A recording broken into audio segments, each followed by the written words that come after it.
of an entire group of player characters in a game being wiped out by a threat or challenge.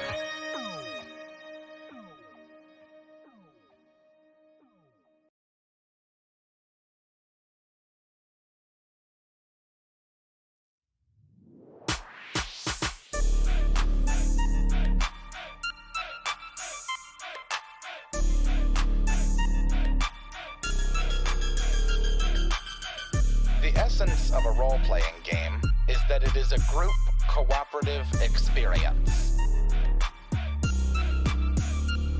This is a pen and paper tabletop RPG. It's old school, circa 1973. Technically, it was published in 74, but TSR was established the year before. Anyway, all you really need to play is a couple of friends who can agree to meet up on the same day, which is not that easy, but hey, if you can achieve that, then the hard part's out of the way. Next up, you gotta decide what you want to do. The role that you play is entirely up to you. This is known as the character creation, and it's an opportunity for you to use your imagination. You'll select a class and race, you can cast spells or carry a longbow or a mace, unless you're the DM, in which case you should be too busy thinking about where the campaign takes place. D&D, the world's best RPG. Whether we're playing Pathfinder or 5e, you can find me in the pursuit of treasure and XP, willing to be killing villainous NPCs in D&D. World's best RPG. Whether we're playing Pathfinder or 5e, you can find me in the pursuit of treasure and XP, willing to be killing villainous NPCs. Before choosing a race and class, consider how you would want your hero to kick ass. Everything is available. You can focus on mass, or be a rad spellcaster made of glass. You can be a tank with a lot of strength and health, or an assassin, master of speed and stealth. Or maybe you just want to relax up in the back with a projectile weapon, long range attack. Matter of fact, maybe you want to curtail conflict. Maybe you're a rehabilitated ex-convict trying to make a new life combat free. See, you can be whatever you want to be. Finish up with ability stats and a name, and then explain why your hero has joined the campaign. Are you in it for the gold? Are you looking for fame? Either way, just get ready for an incredible game. It's D&D, the world's best RPG. Whether we're playing Pathfinder or 5e, you can find me in the pursuit of treasure and XP, willing to be killing villainous NPCs in D&D. World's best RPG. Whether we're playing Pathfinder or 5e, you can find me in the pursuit of treasure and XP, willing to be killing villainous NPCs. If I could offer any other advice, never be ambiguous when you can be precise, and don't be mean-spirited when you can be nice. By the way, there's no such thing as too many dice. Think twice before starting a fight. Make sure that you have a rope and a light. Try to avoid any unnecessary confrontation, and pay attention to your storyline's dictation. Everything you do has an effect on the narrative. Understanding your character is imperative, and how you wear it and carry it directs your path. Oh, you'll also need to know basic math. Other than that, it's about all that you need to know. Don't trip about the rules, you can learn as you go. And remember, the objective is to have fun, and you will, up until you roll that nat 1. It's D&D, the world's best RPG. Whether we're playing Pathfinder or 5e, you can find me in the pursuit of treasure and XP, willing to be killing villainous NPCs in D&D. World's best RPG. Whether we're playing Pathfinder or 5e, you can find me in the pursuit of treasure and XP, willing to be killing villainous NPCs. The secret we should never let the game masters know is that they don't need any rules.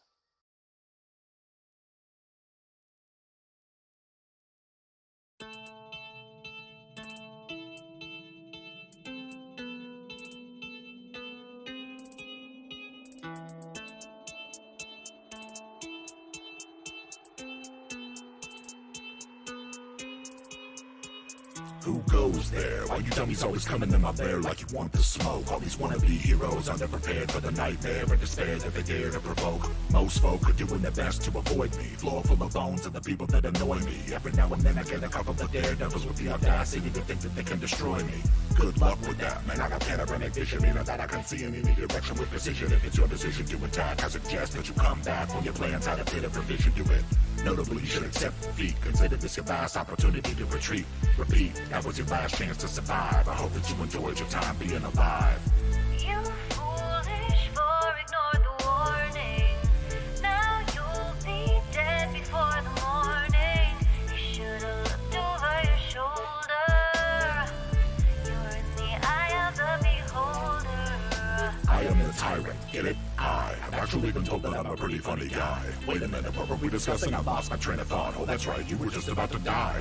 How could I forget that? It's my favorite part. The only thing left to consider is where to start. In addition to magical abilities, I'm smart. I can make your demise art. Anyway, it appears that the wizard in your party is a gnome who was worth about the same as if you would have stayed at home. I'll activate my anti-magic cone, and in a moment I'll turn him into stone. When the barbarian inevitably flies into rage, I'll disintegrate her with one of my eye rays. By the way, I haven't even begun to try. Fly by and take a bite of the fighter's thigh. You foolish for ignore the warning. Now you'll be dead before the morning. You should've looked over your shoulder. The following presentation may and most likely will contain strong adult language, graphic depictions of excessive violence, possibly sexual themes, and other scary stuff which may be disturbing for some audience. Viewer discretion is advised. Hey everybody, welcome back. Before we begin, we would like to announce that we at the Bard's Playhouse are supporting Roll for Ukraine, a charity that aims to send aid to the refugees fleeing the Russian invasion of Ukraine. The link to donate is in our bio. Slava Ukraini. Welcome back to the Bard's Playhouse presents Tales from the Shadow Valley, episode 38, The Wight Mother of Isger, and our season finale. Thank you so much for joining us. Now let's bring in our wonderful cast of amazing characters. We have Jake as Dirge Mountainhoof. Howdy, everyone. Good to be back. Eldritch as Khan the Bloody Rizzolo. Good to be here. Ash as Queen Dani Arian. Hi, guys. Shane as Umbromancer Zavid. Let's kick some ass. And Abe as Sir Demirius, Saren Ray's Grief. You are muted, but we got this. Yeah. There we go. As always, I'm Lumby Bronzearm and will be your DM for today. Last time, Lux Et Umbra confronted Harlock Hamdeal, leader of the Hermitage of Blessed Lightning Druids. The demonic corruption of his body was obvious, as his entire arm was turned into wood with another branch coming out of his skull. Harlock was surprised to see anyone had entered behind him. Anyone had entered this deeply within the Hermitage, and quickly warned the group of Illcayna. But it was too late. Illcayna locked the door behind them, and with her connection to Harlock's mind, she took control of him and forced him to attack. Even after raising a group of demonically corrupted elementals, Lux Et Umbra made quick work of the powerful druid, but still took quite a beating themselves. Having had Illcayna's influence knocked from his brain, Harlock yielded and began to thank everyone for helping in purifying the Hermitage. He also gave them a gift. Harlock pulled out an ancient scroll of primal magics, healing all within the room and preparing them for the dangers ahead with renewed vigor. Deep below the druids' home was the lair of Illcayna Allonor. Lux Et Umbra steeled their nerves and delved within, finding it eerily void of enemies. A hidden alcove was found, wherein lay a fouled and profaned dwarven copy of the holy text of Sarenrae. Knowing its words by heart, Demirius recited a prayer, and a gift from Sarenrae flowed over him like fire, his armor blessed by the Dawnflower herself. Further in still, corrupt vines and plants were growing from the stone walls, which turned out to be a demonically corrupted Entshard, which Dirge took care of with a single blow. Luckily, Lux Et Umbra stumbled upon a desk with highly detailed maps and hints toward finding the remaining two of Dani's siblings. Tricking the magical dwarf head trap with necromancy, the group enters into the summoning room. Chained to an archway is a half-mad Eredril Arion, eldest brother of Queen Dani. The way out shuts behind them as cackling laughter echoes within the chamber. And that's where we begin, and I'm going to put on my headphones because I forgot to do that. Mm-hmm. There we go. Can everybody still hear me? Yep. All right, great. So you are all in this chamber, and let me reshare some photos since Khan was not here last time. Chained to the large, well, let me just describe the room. I have it here. The wall behind this dwarf head separates, and within is the inner sanctum of Illcayna. The round room is backed at the far end by a slow-moving river. A pile of corpses lay on the ground just at its shore. Upon the floor is a massive symbol carved deep within the stone and filled to the brim with roiling blood. Behind the foul symbol stands a towering stone archway covered in runes.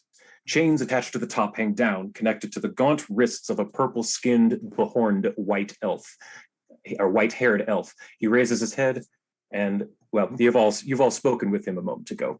But as you were all speaking with him, there was echoes around the hall, and Illcayna Allonor, Wight Mother of Isger, rose from the blood pool in the center of the room, cackling and taunting all of you. Why, I'm so happy that my children brought you here. Your royal blood will make an excellent addition and strengthen the armies of Shax, the true lord of the undead. Roll initiative, please. Right into it. All right. Right into it. Did we roll last week or? Nope, sure didn't. Nope. Oh, cool. That's good because I looked at the tracker and it looked like I was at the bottom. And I'm like, I would When love to there's- have another shot. Yeah, it's because it was alphabetical. That is a natural one. That's a nat 1. Yup, it sure is. That's fun. Come on. Woo-ha! Yeah. You beat me. You beat me. Nice. This one as well. Cool. And then and Demirius is the only one we need left. What's up?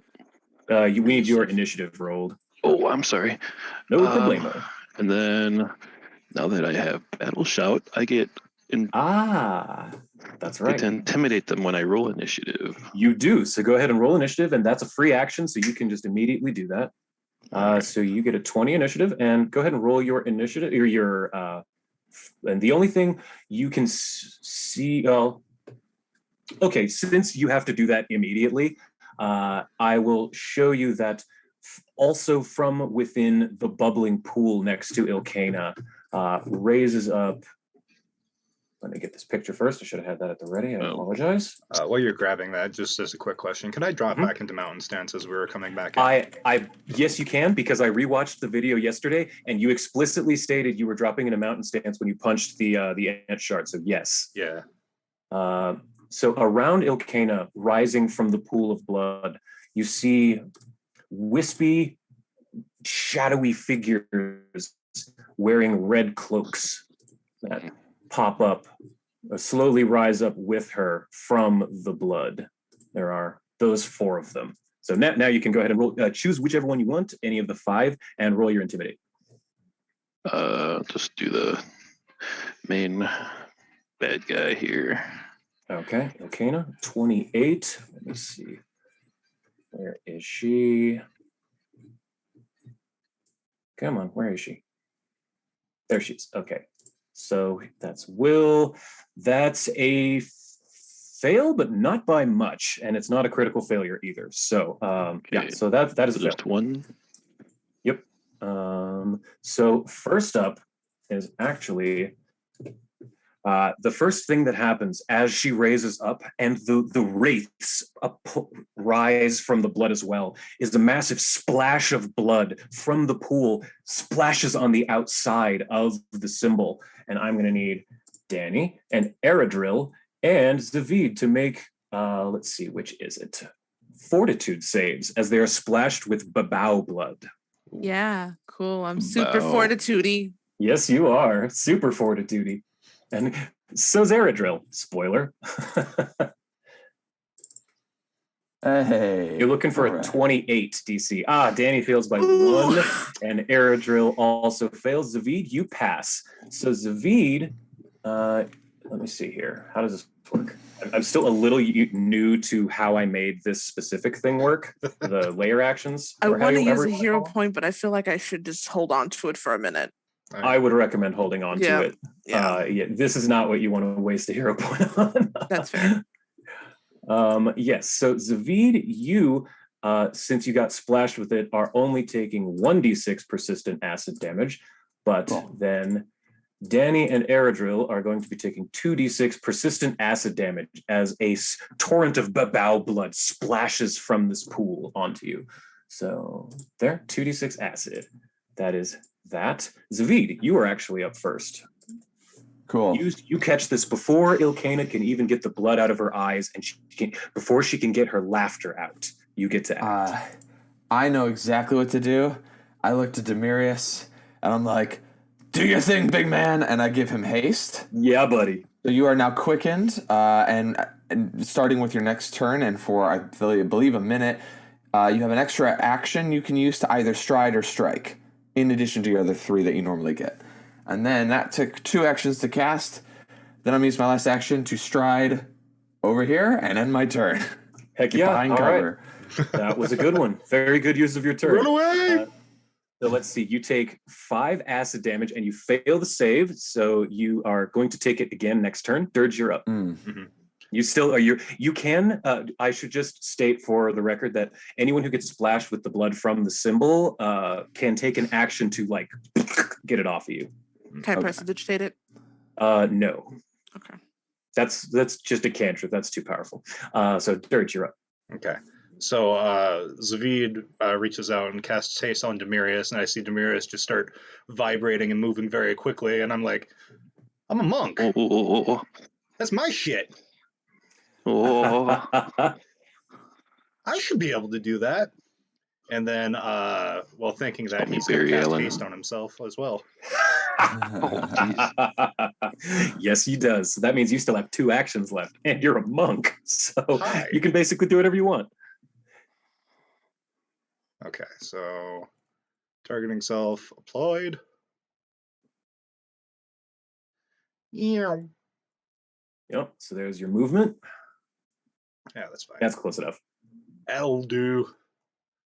And is that gonna be a flurry? No. Ooh. This is gonna be a 2-action 1-inch punch.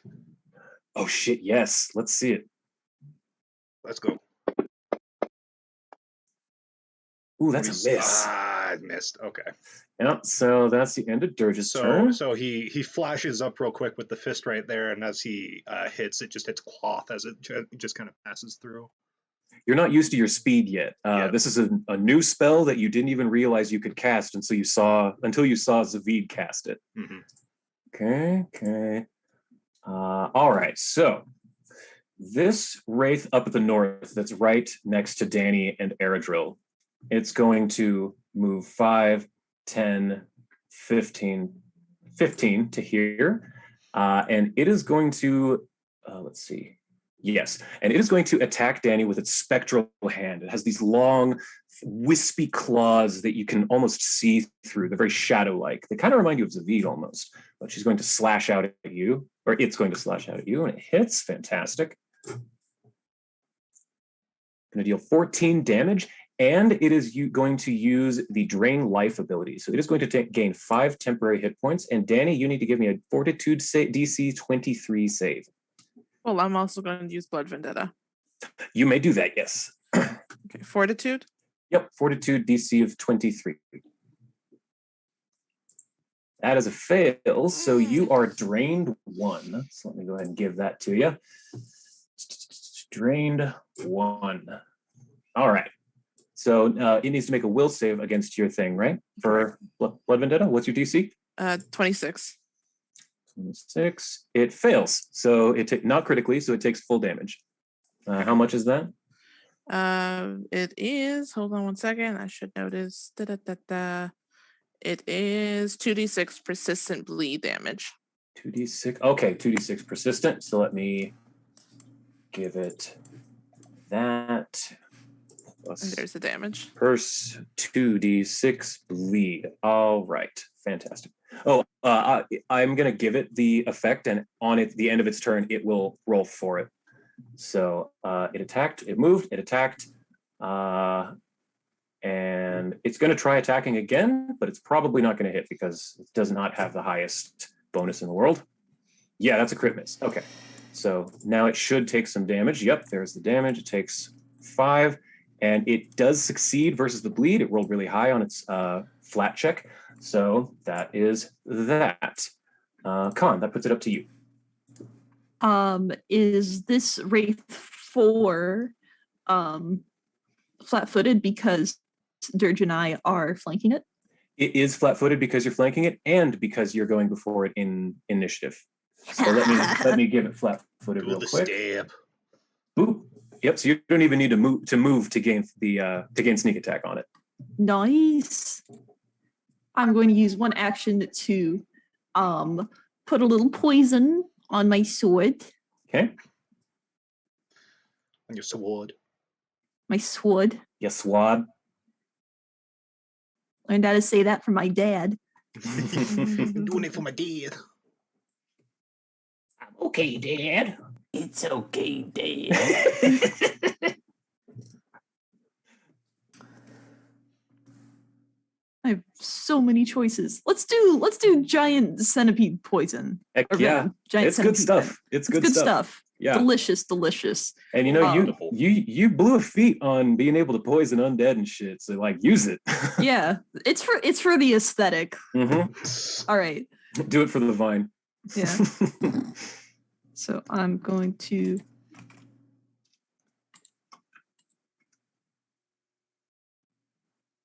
It's control click to target. That's Yes? correct. Yes. You are no longer targeting it. There it is. Okay, Now there we it's go. targeting. All right. Do.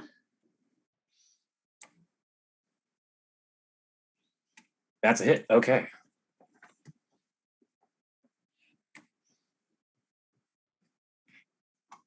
Okay, I feel like that should have done more. Hold up one second. Yeah, this is a silver weapon. Yep. Hold up. That should have done more. Resistances. Yeah, that should have only resisted 5. I don't know why that didn't. I'm going to give it an extra 14 damage. I don't know why that didn't work. There you go. So you did 15 damage. It resisted 5. I don't know why the math worked out that way, but I fixed it. So there you go. Yeah. So that was apply poison, attack, and I think you have one more, right? Well, first I'm going to make it roll a fortitude DC for that's the right. poison. Yes, you are. So fortitude. Yep. That is a failure. So what happens to it? Regular fail, not a crit fail. Yeah. Stage 1 is 1d6 poison damage for 1 round. If it fails the fortitude DC, does that progress it to stage 2? I think so, yeah. In that case, stage 2 is 1d8 poison damage and flat-footed for 1 round. All right, 1d8, and it already is flat-footed, so it's going to take another 5 damage. Bam, there you go. Uh-huh. Yep, and I think you have one more action? Yeah. We're just going to hit it again. All right, go for it.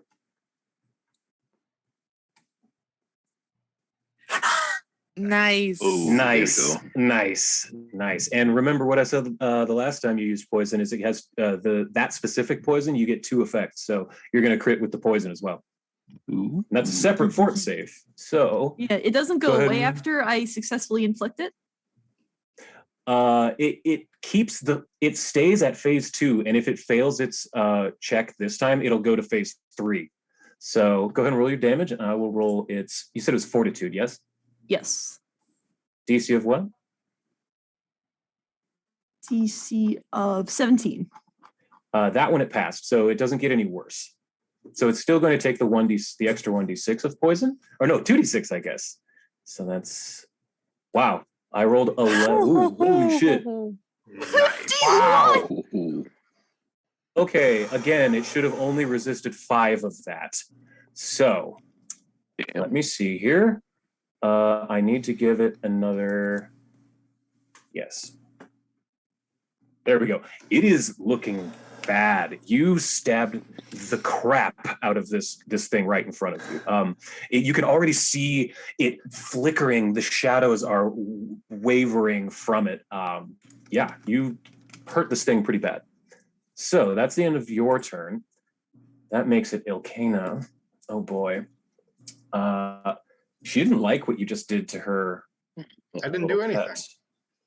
Oh, she wasn't talking to you. She didn't like what Khan just did to her little baby.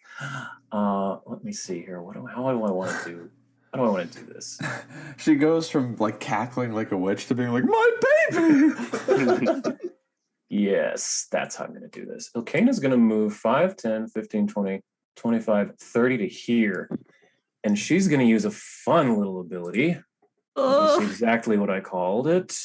Called Kill Party? No, TPK? it's called Absorb Wraith. And so Wraith number 2 up here, that's by Danny and Eradrill, is going to start to glow green. And as Illcayna raises her sickle up and beckons it towards her, the wraith, with no control of its own body, flies through Danny, Eredril, Dirge, and Khan into Illcayna. And Zavid, you're the only one who sees this. As it passes through the wall, it absorbs into her, and she begins to vibrate and move faster as she becomes quickened. And let's see, Eredril, Danny, Dirge, and Khan all need to make me a DC 30 fortitude save. Oh. My dude, I couldn't make the other one, so. Well, we're going to re-roll that.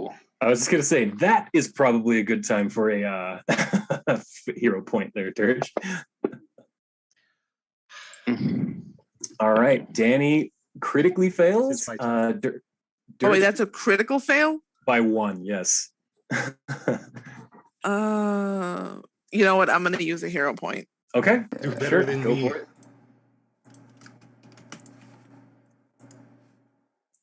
That is not a success, but it's just a regular fail. So Khan is the only one who succeeds at this, hilariously enough, because she's the one that Illcayna was targeting. So Illcayna gains a 10-foot movement speed bonus, and she becomes quickened for 1d4 rounds. Let's see how many that's going to be. Okay, I know them. And let's see. There it is. So all of you who failed, which is not Khan, it's the other 3 of you, yes, are going to take 6d10 negative damage. Skadunk, 47 damage to each of you. So that's going to be half of that to Khan is 23. Yes, so bam. Danny, let's see, Dirge gets, what did I say, 47? Yes, 47. 47. And then Danny gets also 47. And Eredril gets 47. Eredril suddenly looks horrifically bad. He is not in a good way. 47, so that's 61. Okay, there we go. Everyone has their wounds. Illcayna moved. She absorbed a wraith, and she has one more action left. She is going to intimidate Zavid from where she stands. So Zavid, let me see here. Intimidate. What is your will save DC? Like your will thing plus 10? I tried to open up my PDF and I was like, wait, that's not what I need. It's 26. 26. So it succeeds, but not by much. So you're only frightened 1 by what you just saw. Frightened 1. You didn't think you've never seen anyone do something like that with an undead before. It kind of shocked you for a moment.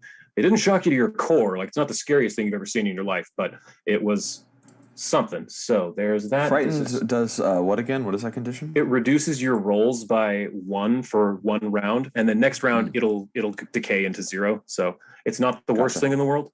There are other things that are far worse than frightened. So that's the end of Illcayna's turn, and that wraith is now gone. So it is wraith 4 now. Let me see. Why is everything still selected?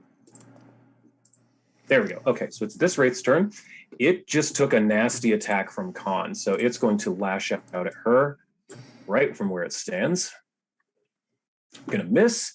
Gonna try again because it does not know much else. There we go. That's a hit. So Khan's gonna take this, and it is going to use life drain. So it gets 5 temporary hit points. Khan, please roll me a fort save, DC 23. Yay.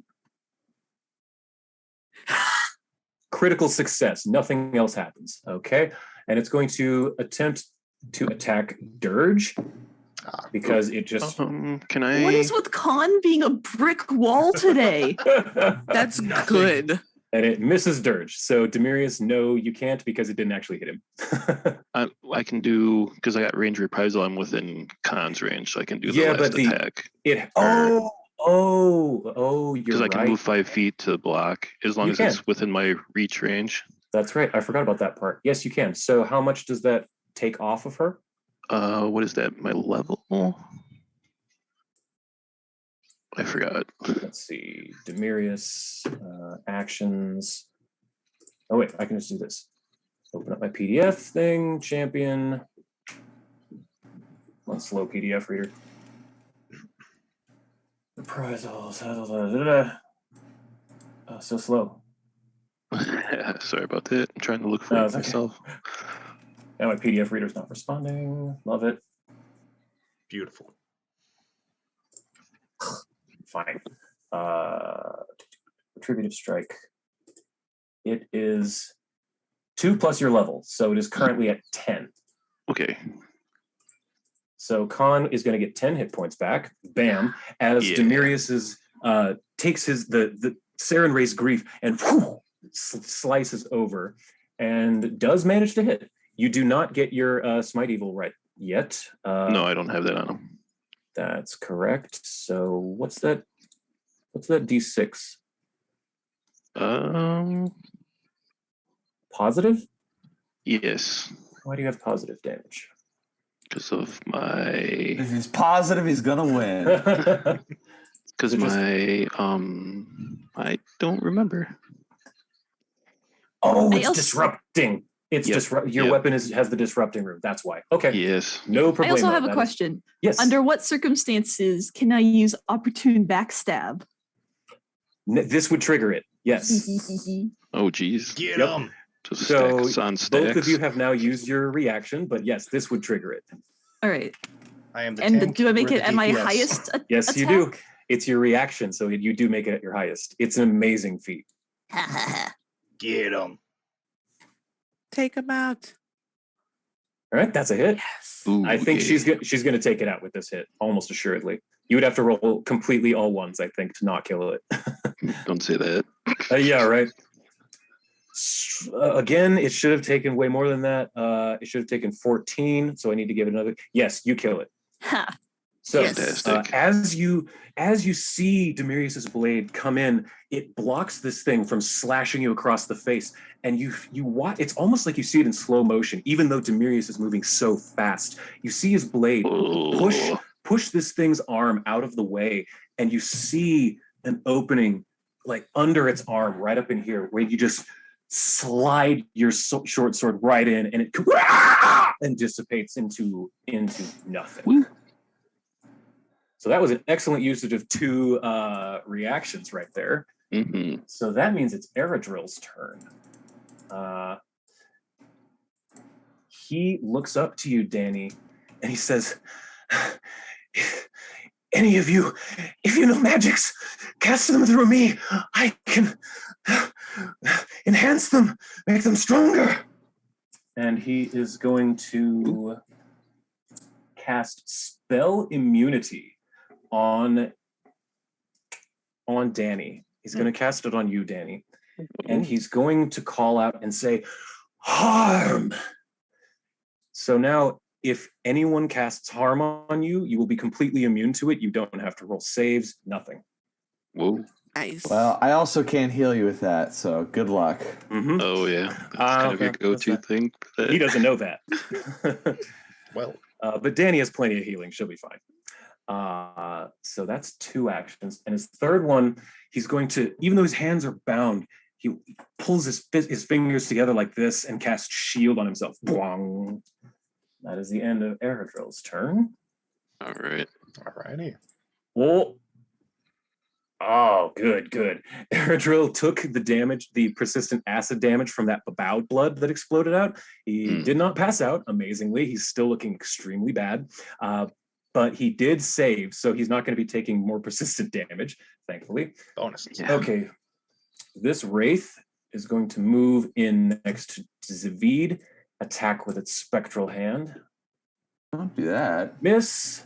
Don't touch him. And then gonna attack again and probably Touch my miss. no-no zone. Come that on. was okay. Okay, it hit. Oh no, he touched the no-no zone. Not the no-no zone. Zavid, Which is you my whole take- body, by the way. Don't touch me. Just need to clarify that. Oh, wait, How much he hitting me for? How much is he hitting? Or she? I don't know. It's hard to tell with the hood up. True. I think they're There we go. amorphous. 17 damage, and it is using life drain, so it's going to take 5 temporary hit points. And I need you to make a fort save, DC 23. What kind of damage did it deal? 17 negative. Wait. Oh, cool. So I yes, resist negative. 4 of that, actually. Oh, yes, you do. That's right. So you should be only at 13 wounds. Let me find you here real quick. Oh, wait. 18 wounds. There you go. Fixed it. So it attacked, and I need you to make a DC 23 fort save, please. Okay. Oh, that was almost a 15. It was literally, if it was just a 10 or above, I would have made it. Yep. So, let's see. So what happens is, as this thing slashes at you with its claws, you feel yourself getting, like your life essence drained out of you, and we're now drained 1. That's the. Oh, that sucks. That's awful. I don't like that. Drained is not good. So then this one, it is this Wraith's turn. It's going to move into place next to you two. It's going to take a slash at the Holy Man first, and it's going to whiff it, and it's going to turn to Dirge. Miss. Slash out at him. That's better. Damn. It's going to do some damage to you. Again, DC 23 fort save, please. You take 10 negative damage from that attack. God damn it. Yikes. Oof. Okay, so that's a fail. So Dirge is also drained 1, as you can feel just your essence being sucked out of you by this thing. Let's see. It moved, attacked. So that's its turn. Demirius, you're up, and this thing is right there. All right. So let's just smack this thing real quick in front of me. That's a hit. Are you using your Smite Evil?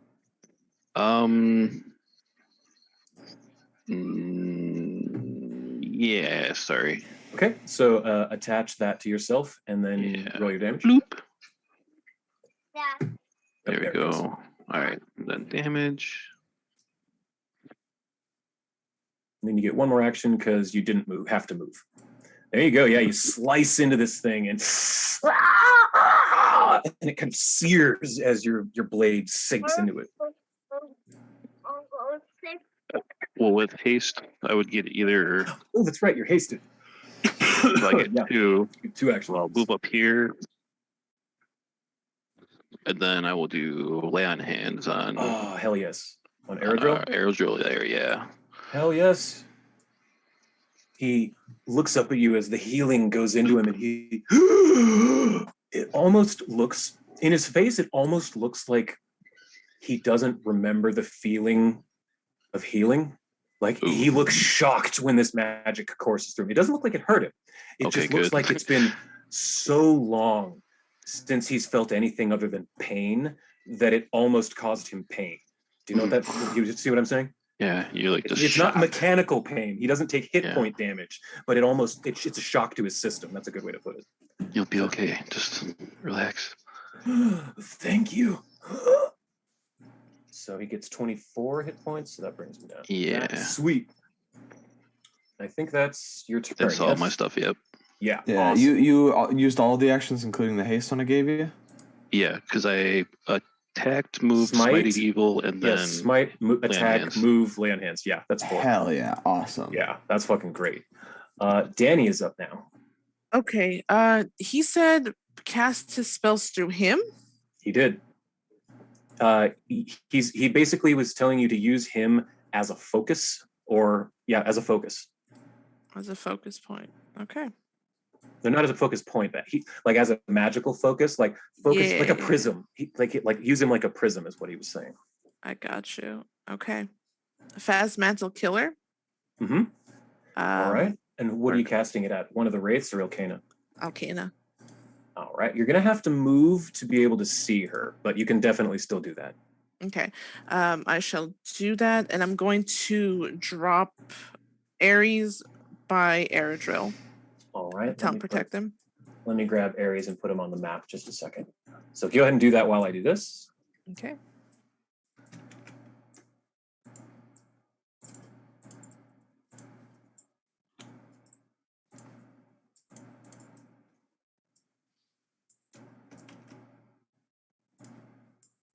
And as you reach into your cloak, you realize that Ares has gotten larger since even the last time you noticed. So you plop him out, and he's going to sit here where you were. Okay. Is that good enough where I can see her? Yes, that's fine. Okay. Come on now. And what level is Phantasmal Killer? Level 4. 4, okay. Level 4, Phantasmal Killer. You don't need any of Cool that. spell.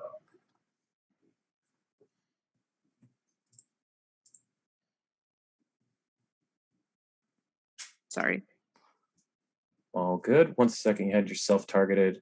There you go. Thank you. Okay. Fixed it. So we are going to first make her do her will save, correct? That's right. So are you casting it at Eredrill or at her? Because he told you to cast it at him and he would take care of it. Okay, then that's what I'll do. Okay. So you do need to make her make a will save. However, as you're weaving your spell, unsure of what it is your brother is exactly talking about, but he looks up to you, he sees you weaving it, and he says, do it. And as you release your spell into him, his hands chained at the wrist up above his head, he points his fingers towards Illcayna and he upcasts it to 5th level. So what is your normal DC? 26? 26. She has to make a DC 28 saving throw. So, where is Illcayna on the thing? There she is. So it's will, correct? Yes. Okay, 28. For a second, I thought he was gonna get like needlessly abusive, like "Do it, you won't, coward!" Like, oh, all right, chill. Jeez. She failed by 1. So, let's see here. So the damage is increased by 2d6. So that's 10d6 mental damage that you're casting at her. So go ahead and roll 10d6 in the chat. Nice. And as this energy is flowing out of him, Eredrill's going,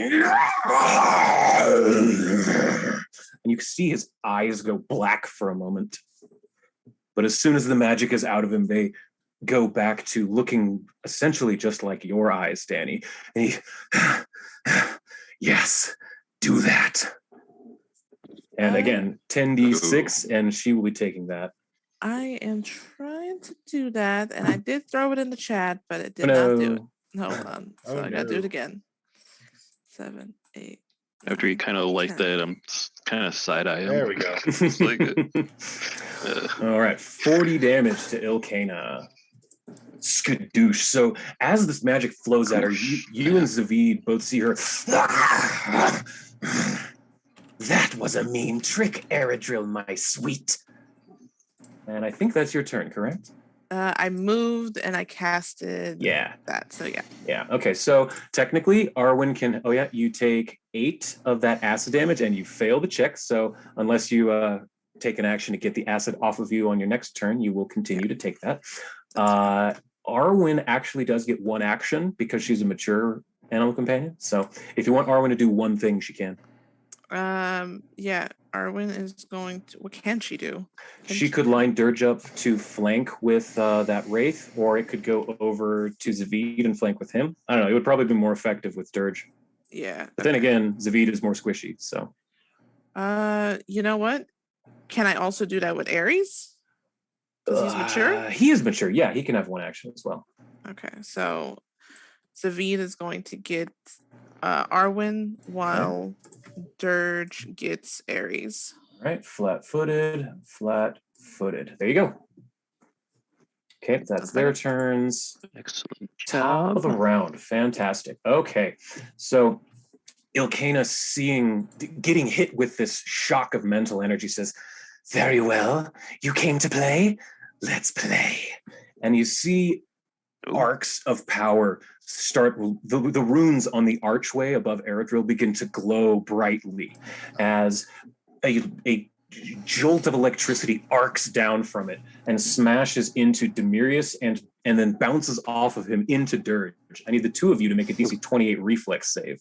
Not the reflex. Oh no. Ooh, no. Fail What and is going a critical failure. Fantastic. So Dirge, you're going to take 48 negative damage. Tasty. 4d8, not 48. So 25 damage to Dirge. So that's 62, 82. Come on. Wounds, 82. There we go.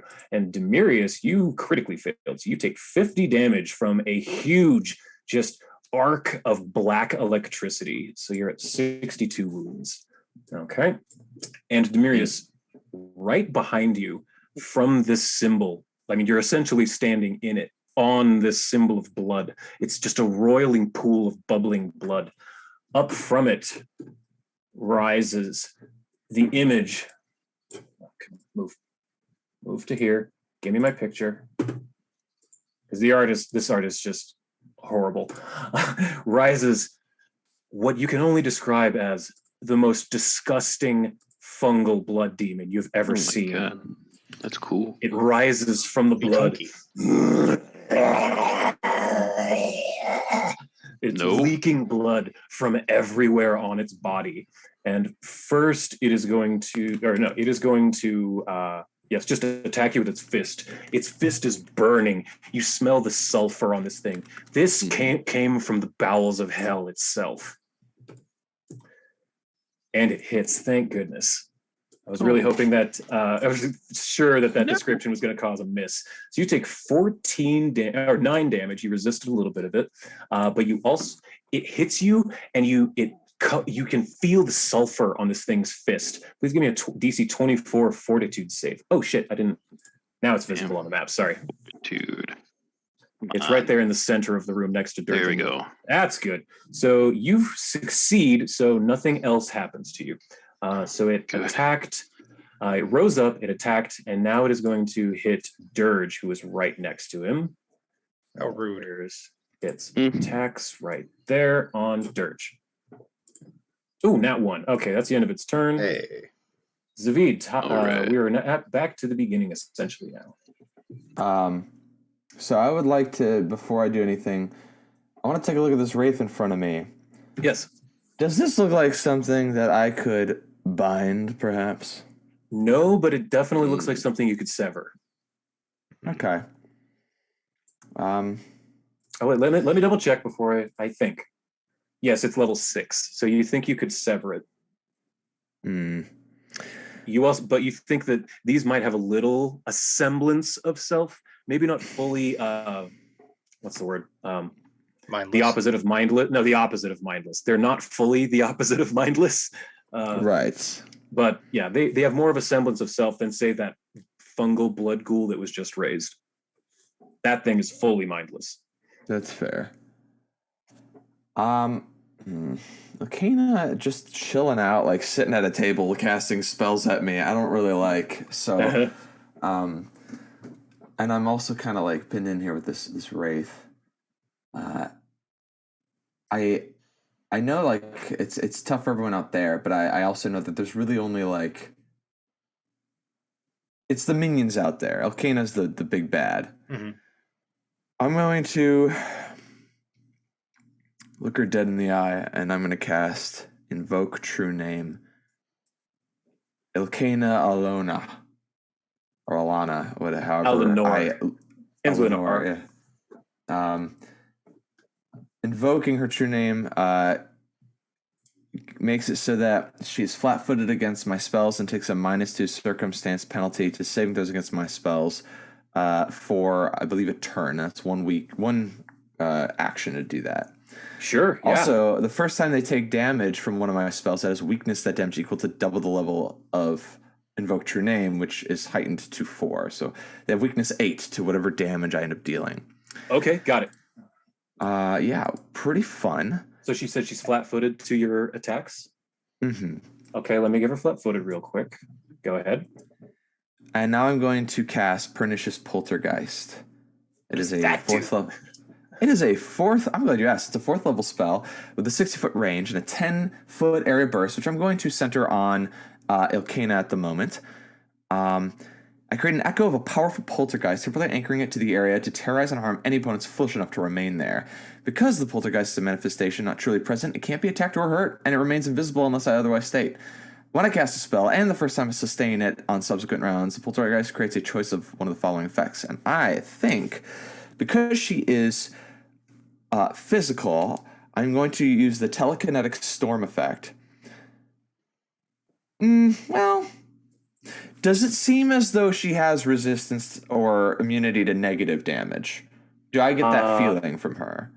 You know enough about undead that you're almost positive negative damage would heal her. You would be shocked if it didn't. All right, yeah. Then in that case, telekinetic storm. So she needs to make a basic reflex save. And you said with a -1? Minus 2 circumstance penalty. -2 because you invoked her true name. Okay, so reflex save DC what? My DC is 26.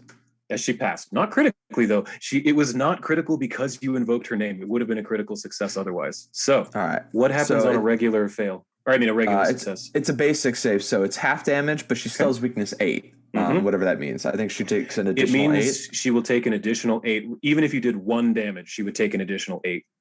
Okay, cool. So whatever this, halved plus 8. Yep, half plus 8. Got it.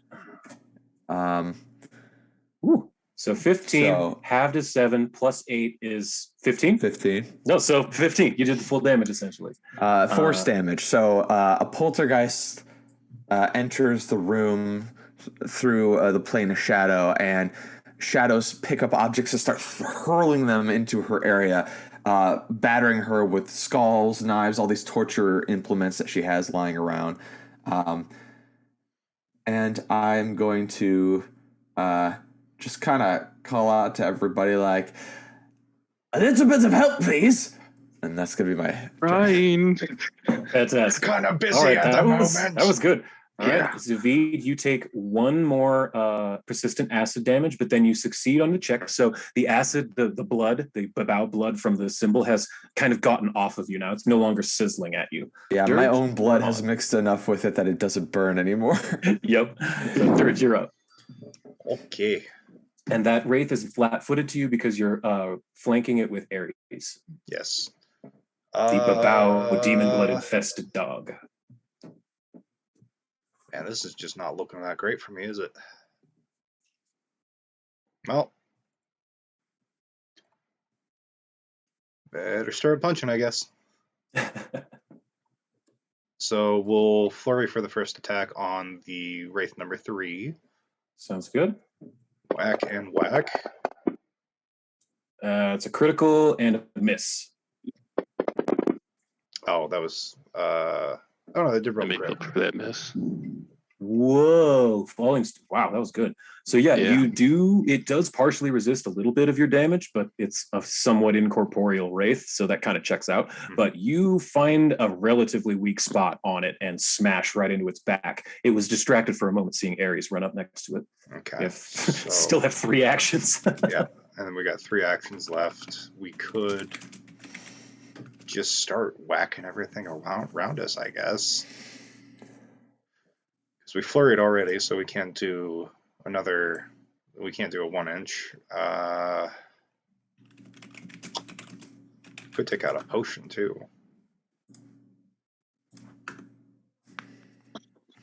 Nah, there's enough enemies around. We need to start taking some of these guys down. If you want to come in this room on my next turn, if you survive, I'll do my my Undeath Blessing heal combo and just keep you at full while you throw hands at everything. Yeah. Let me at least leave 2 punches in here using one of the. Oh well, I can use haste for movement, so that'll work out. Yeah. You're like looking through a bag. Like I've got a few punches to give out first. Yeah. I got a bag full of. Oh yeah. Oh, I have a spell. I cast punch. I cast fist. I got a bag full of Hertz donuts. What's a Hertz donut? Hertz donut. Ooh, Hertz nice. donut. Nice. There you go. 2 more hits. Fantastic. Skadoosh and skadoosh. So yeah, you just lay into this thing, and it's. But it is still up, I do believe. Yes. So you moved over there to protect Zavid. That is the end of you, I believe, right? Yep, that will be everything. Hey, Zavid. Yep. Great. Okay, so bring it to the fungal blood demon. No. Yeah, he is gonna. Actually, he's not even gonna move. He's gonna square up next to Demirius. Yeah. Gonna give him a big old fist to. Oh, that's a good one. Uh-oh. That was good. Dear Fantastic. Lord. Okay. Nat 20. Splash. So it smacks you for 22 damage with its burning sulfurous fist, and I need you to make me a DC 22 fortitude save. Okay. 25. So you save, so nothing else happens. All right. It doesn't. It's going to turn around, and it is going to attack the giant fire leopard behind it. And it's going to regular hit. That would have been a crit if that had been its first attack. It's 11 damage to Arwen, but Arwen needs to make a 22 fortitude save as well. So Danny appears to be away from the computer, so I will take care of that. 26, so Arwen passes her save. This thing isn't liking that everything is passing their saves, so... Oh, you know what? I got my reaction, so I'm going to do it. Oh, yeah, you can do that. Absolutely. I forgot it was top of the round, so... Yeah, you got your reaction back. So it stops, what, 10 damage? Yes. Yeah. So Arwen barely gets scraped by this thing because of your interaction. So give yourself your attack. That was almost a 20. No, almost. I know. So that's a hit. Here we go. 18 more damage. Okay, so that's... okay, got it. All right. And it gets one more action. I think it's just going to lay into Arwen. Yeah, another hit. 2 17s on her. Jeez. Sorry about that. It's all good. Arwen got hit twice, but she made her first save. Let's see if she makes her second one. She does not. She regular fails her second save. So what happens to Arwen? Arwen is now under the effects of blinding sulfur. So Arwen has sulfur in her eyes from this demon's punch and is blind for a round. Or 10 rounds, 1 minute, sorry. But that's the end of the demon's turn. It took some persistent fire damage for some reason. Oh, it punched Arwen, so it was taking persistent fire damage. So, It takes no Demarius, damage. you see something a little weird. Yeah, I know. I was going to say that. You see this thing punching Arwen, and it should be taking fire damage. You've seen things attack Arwen before and catch on fire, but it just, every time it hits, it just, nothing else seems to be happening to it. Let me think. Yep. Con, you are up. Well, I guess she's gonna squeak out. Which one should I go after? That is a question. Yeah. Oh, Finish up the one that I was on. yeah, that one's not looking great. Oh, okay.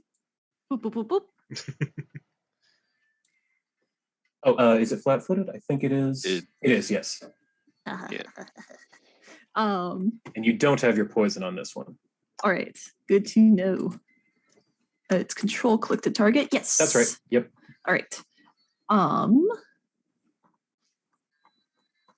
Let's ignore the poison with this one and then just try to make 2 attacks. Yeah. Mm-hmm.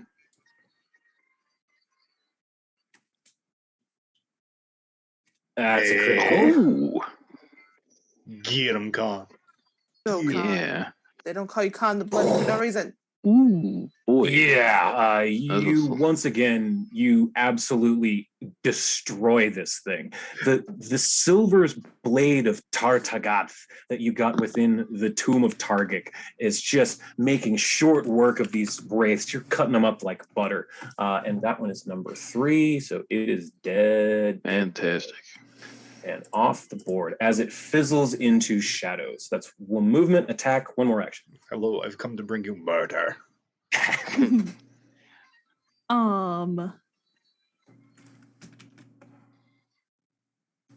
of want to get behind the fungal blood demon so that in case like the Miria's hits, I can Yeah. and it's already flanking, I'm already like right there, couldn't you? Yeah. It is currently, it should be flat-footed though because Arwen's there. So let me just give it that. Oh, it's already flat-footed? Yeah, Demiria. Oh, but not to you, I guess. Yeah, not to me. Yeah. Not to. I forgot that's how that works. So let me take that off. Unless, are you moving into flank position? Yeah, I'm gonna move into flank position. Okay, I'm that'll just gonna be my leave turn. I'll just leave it on then. Okay, so that's you. That makes it Illcayna's turn. All right. Not worried at all about this. You shouldn't be. Not even remotely. No, not at all. Not at all. So she's going to move over to here, just out of your range, Dirge. and she's going to look at Zavid and say, "Oh boy, you know nothing of necromancy." And she's going to once again use Absorb Wraith. And this Wraith that's right next to you gets sucked past both of you, through you, into her. And I need again. Both of you, I need to make a DC 30 will save. Just Zavid and Dirge. Will? I thought it was Fort. No, it's Will. Fuck. If I said Fort before, I was wrong. It's only 28, not 30. So at least there's that. Fail and a success. So Zavid will take half damage. Dirge takes full. And this is negative damage too? Negative damage, that's right. Cool. So I take half and I reduce it by 4. Nice. So Dirge, you take 20 points of damage as you get 102 wounds. Stay alive! Stay alive! And here's the fun part. Dirge, you become drained 2. Yeah. Not drained 1. All right, because you failed your second save. So then that's I have failed movement, every single save that has come my way. This is glorious. And you're a monk. Yeah. You're a monk. Like, what the hell is going on? So she moved and she absorbed the Wraith, which was 2 actions, but she was quickened from the previous round, so she has another action. Great. So with her quickened attack, she is going to attack at Zavid with her Spectral Scythe. Oh, and crit him hard. Just don't do that. Do not. Please. Please. So Zavid takes 35 damage. Wait, you took half minus 8 from the last one, right? So half was 20. Half minus 4. Half minus 4. So half was 10, minus 4 is 6. So I need to add another 6 on top of that real quick. So you're at 60 wounds. Hey, and I need Spectral, you to make... What kind of damage is this that's even? right. That's right. It's negative. You're right. So do you take 4 less? 4 less. I reduced it by 4. Okay. Man, So I'm really glad 56. I picked a deep fetchling because they get the damage resistance. So I just fixed it. You're at 56 wounds. And now she's going to use Drain Life on you, which gives her 10 temporary hit points. And I need you to make a DC 28 Fortitude save. Dirge, this is what you were thinking of. Drain Life and Absorb Wraith are different. Gotcha. All right. Fortitude. Come on. Daddy needs new shoes. Yep. What was it? Oh, that's a fail. It was 28. So 28? 28. Can I use a hero point? Yes, you can. All right. Do it. Hold on. Ha. Yeah. And it is highly unlikely I'll roll higher than this, like that. but Statistics, man. Statistically unlikely. Nope. But I wanted to see if I could save it. Because it was worth a shot, man. Yeah. So you are now also drained 2. Fabulous. So that's the end of Illcayna's turn, and that also gets rid of that Wraith. That's Wraith number 1. Okay, so that brings So is it applied to my character? Mm-hmm. Now, does this mean that it just means my max is reduced, so I can't heal above? That's right. Okay. Yes. Got it. And I'm fairly certain that since I gave you the effect of drained 2, it should be automatically in there, like it should calculate it. It's not, but it's just 8 every time you drained 1. So now it's 16 below your max is your new max. All right, so that brings it up to Eredril. What is he going to do? I know what he's going to do. He sees you, Demirius, in front of him, and he says, "You, holy man, you have to bring Sarenrae's light. You have to do it." And with that, he casts a 4th level enlarge on you, Demirius. Ooh. So Demirius, you are now huge. What? Big boy. And then Eredril is going to re-up his shield spell and say, "You must get rid of Illcayna. She will be the death of a world." And that is her turn. Demirius, you're now turn. up. And you're now huge. Which means it means you have a 20-foot reach because you have a reach weapon, and you have a +4 to all damage. Okay, so crap. You are towering. You grow, and your armor and weapon gets humongous with you, and you are now easily 20 feet tall. Yeah. So shoot. What do we do here? Do I kill this demon or I go for her? I'm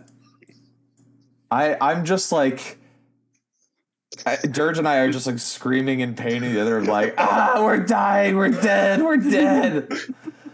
And then he's like, she'll be the death of us all. And then I call back, okay, let's not get dramatic. Let's not get that. And Dirge looks over to you and like this bloody face and just goes, how many times have we really heard that while we've been? I mean, like, it's this average Tuesday for us at this point. Well, since I can just I'm like, I got like the shakes. I'm so weakened from being drained of life. Like, this is nothing. So I can just go Fucking here Mondays, and hit her. right? Yeah. You're within range right there. All right, so since I have an extra focus point, let's do a lay on hands on myself real quick. Hell yeah, smart. Oh, and don't forget, you still got that haste. Yeah, so that movement I took is my free one. Cool. So then I got my 3 things. So let's do So there's your lay on that. hands. And I'll never then- stop reminding you of the haste because I no just problem. want you to That was kick ass. excellent. Yeah. Yeah. Then we're gonna drop a couple attacks on her. Oh yeah. Not a crit, but that was a good hit. I'll do. Yeah. But she should have taken way more than that 0. Hold up. Why is she programmed all wrong? Uh-oh. What did you do? Which rune does your weapon currently have? Disrupting, right? What'd you say? Your rune currently has disrupting. Yes, is that right? Yes. Okay, so yeah, positive. She should have taken half of that. She should have taken 10 damage. Okay. Or no, she should have taken all of the positive damage. So she should have taken the full 6 from the D6, but she did resist the 8. Oh, but you get +4 for being huge. So 2 of that went through. So 8 total damage And went then through does from that. cold iron affect her at all? The cold iron does not affect her. Okay, just make sure. Cold iron is more for like demons. She's an undead. So she should have taken 8 from that. So let me fix that. Oh, jeez. There you go. All Okay. right. So there you go. DM, she failed the Phasmental Killer, right? The Phantasmal. I think so. I don't remember. she Yes, she did. She Yeah, should by be one. she should be frightened too. Oh, okay. So she should be frightened 1 right now then. It says the failure, the target takes 8 mental damage and is frightened 2. Yes, but every round frightened goes down by 1, and she's had 1 round since then. So you are correct. She should be frightened 1 right now. There you go. So I put that on her. That wouldn't have helped Demirius any on that, but she did take the 8 damage from that. I don't know why she's being all weird. That one's definitely a miss. Yeah. So you moved, lay on hands, attack. That should be your whole turn, right? Yes. All right. Fabulous. So Demirius, you take an additional 1 fire damage from the demon that hit you, and you fail the saves. You are still kind of on a sulfurous fire. Danny, you are up. Okay, take the action to get rid of all the fucking blood. Cool. Then let me get rid of the persistent acid from you. There you go. Now, I would like to cast Summon Fae. Okay. I can't cast it at 4th level, but can I cast it through my brother? Or no? I'll allow it. Yeah. Okay. Yes. So good. Yep.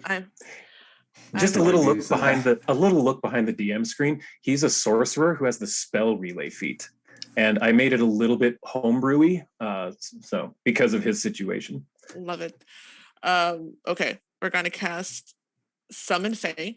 Okay, and you said at 4th. Well, it will be at 4th level. So I'm casting it at 3rd, but he's going Right. to upcast it to 5th. So I'm gonna take Well, off that spell. he upcasts it by 1 level, so it's yeah. upcasting to 4th level. Yep. So I'm casting it at 3rd. He's casting it to 4th, but I'm taking off my 3rd level spell.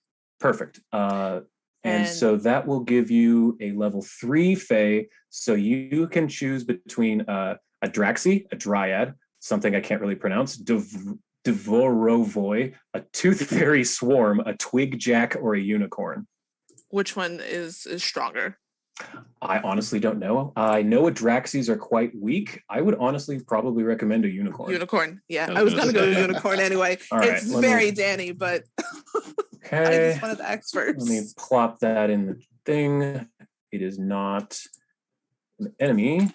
Remember. Personally, I heard Tooth Fairy, and I'm like, what is that going to Yeah. look like? I kind of wanted to see a swarm of Tooth Fairies. Where would you like it to appear?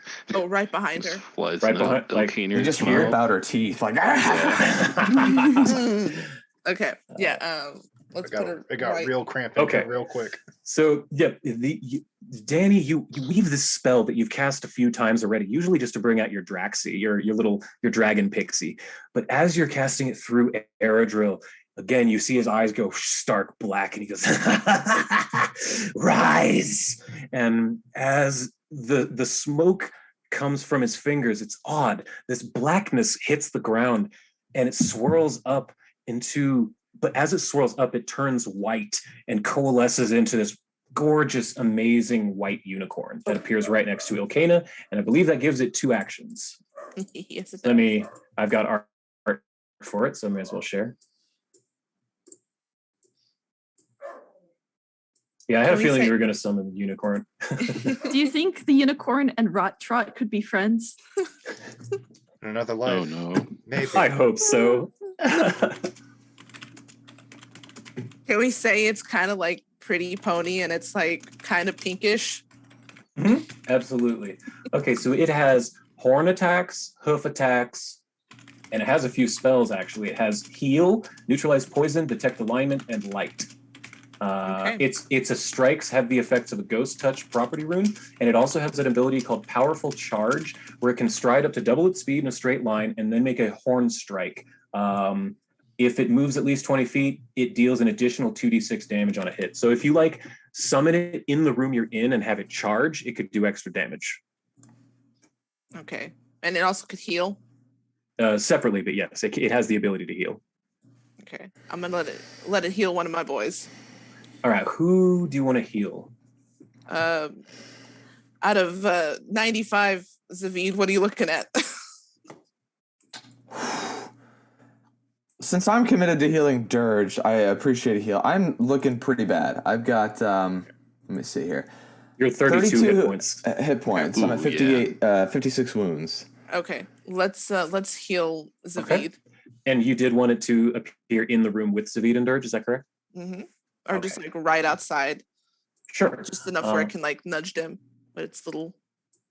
Oh, it can cast it from a distance, so it's fine. Okay. So unicorn mayo on you. Level 3. So that's Can I 1d8, 2d8, 3d8, 3d8 plus 8. Yes. You said so Zavid's getting this? Mm-hmm. Okay, 3d8 plus 8 healing. Zavid, you get back 20 hit points. So I will fix that. Bam. Hell yes. And that is the unicorn's full turn. Because it only gets 2 attacks. Yep, that's perfectly fine. And so you have 1 action left. I'm going to give Arwen. Well, no, hold on. Inspire Courage. Okay, so everyone gets a +1 to attacks and damage for a round. Are you lingering it? I don't think I can. I think you have focus points. I'm going to save that for lay on hands. Okay, cool. And then, so you have 1 round. But Arwen does get a thing, so. Yes, Arwen gets 1, but 1. Yep, I'm going to try to make somebody flat-footed. Who else is in this room? In this room is just the fungal demon. Here, I'm just going to move Demirius. Yeah, kind of. So if you put Arwen like here, then it's flat-footed to her and Demirius. Okay. What about me? Yeah, and then we're gonna. Or you could give it to, or you could put it her here and give Khan flat-footed. Actually, this is what I'm gonna do, because I get 2 of them. That's true. Oh yeah. Okay. Yeah, make Arwen flat-footed with Demirius and make Ares flat-footed with Khan. There you go. Perfect. So that's your full turn. That was quite a lot. Yeah. All the animals. Yep. Okay. So unicorn, Arwen. Arwen took some damage and failed against the. Why is Arwen taking that twice? No. No, that's fine. Okay. So Arwen should also not be blinded anymore, as that wore off. Okay. Ares is done. Top of the round. Fabulous. Okay. So the top of the round, Illcayna seeing, well, from not from Illcayna, but from around all of you, you can hear this hideous banshee shriek, just a wail echoing off of all of the walls I need everyone to make a will save DC 28, please. Can I get one? I can get I should one. have saved my hero point for this one.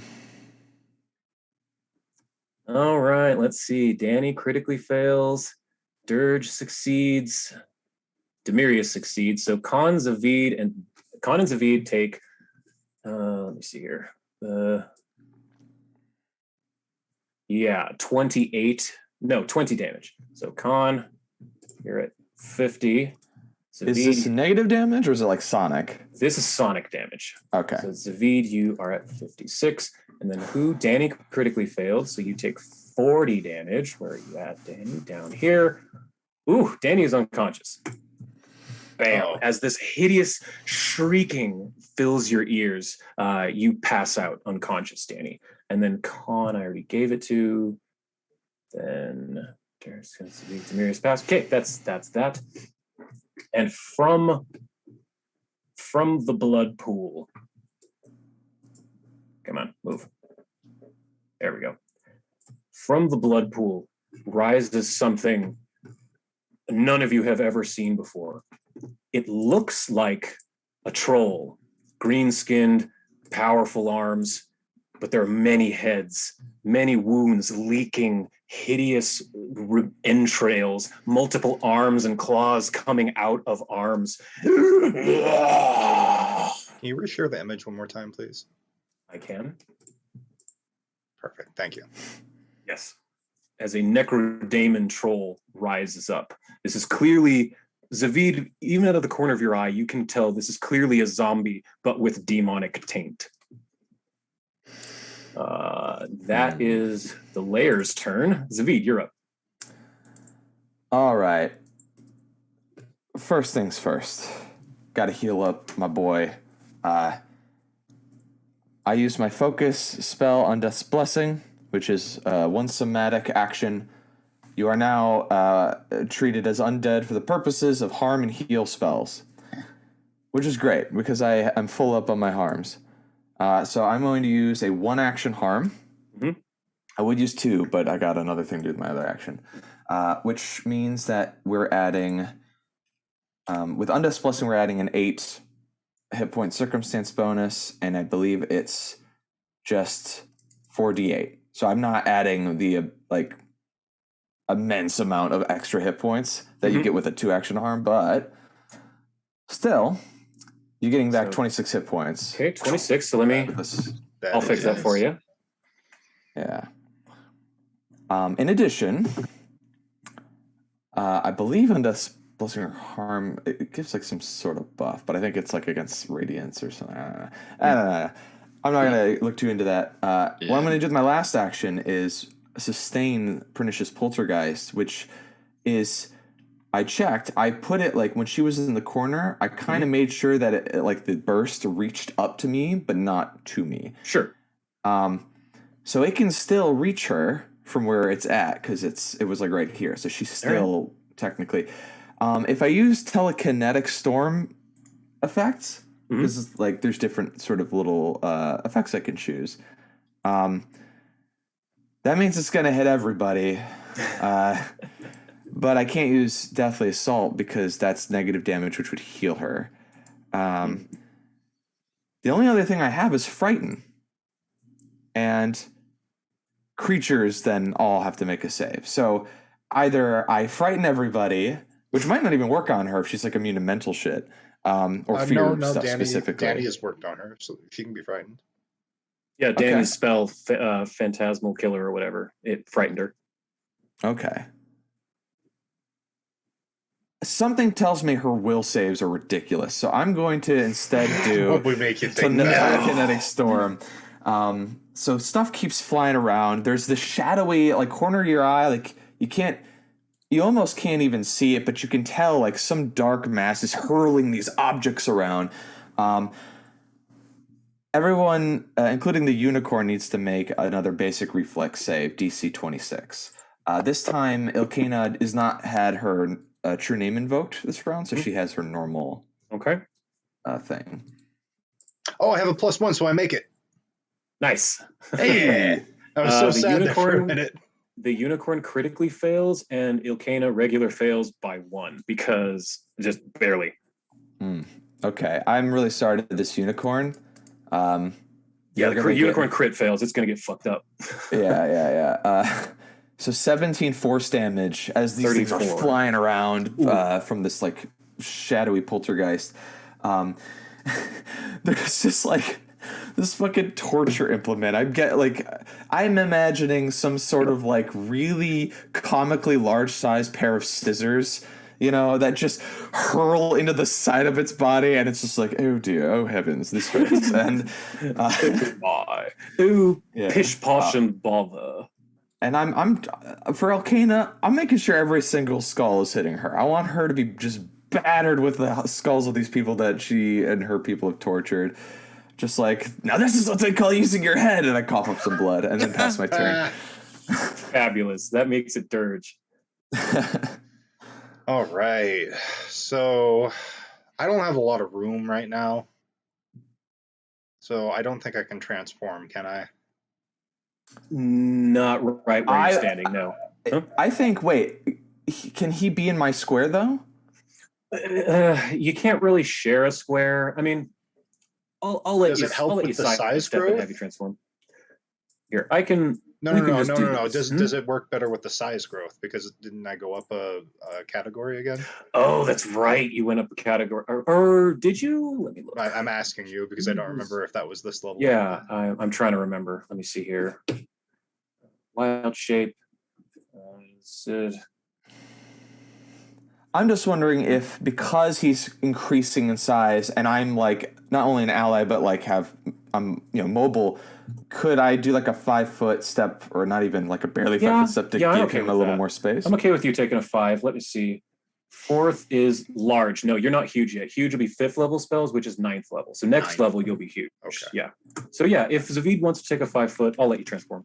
Oh, that's okay. You said you can do more harms on me? Yeah, he's full up on harm. I have 4 more harms, and you've got Undeath's Blessing for a full minute. And now, since I don't have to cast it again, I can do a 2-action one and really get you a lot of hit points. If you are up and when that round If you're alive. Stay alive. That's what I would recommend for now. So just don't die. I can't take a potion with my hasted action, can I? No. Damn. Strike or stride.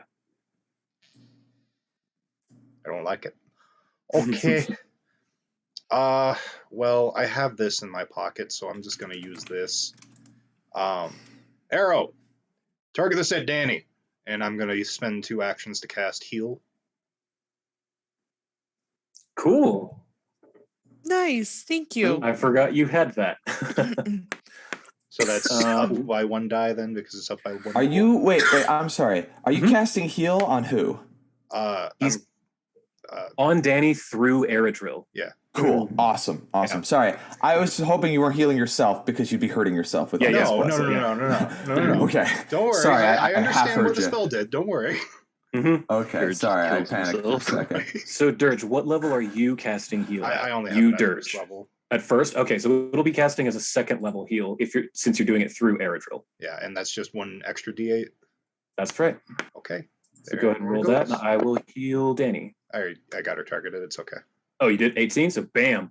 Yeah, you send out this healing spell that you've never done. Again, you've never done this before. This magic is just flowing out of you in this He goes stressful to situation. Yeah, he goes to cast Stabilize, which is the normal one that he usually does, and then just this torrent of healing energy comes shooting out of his arm.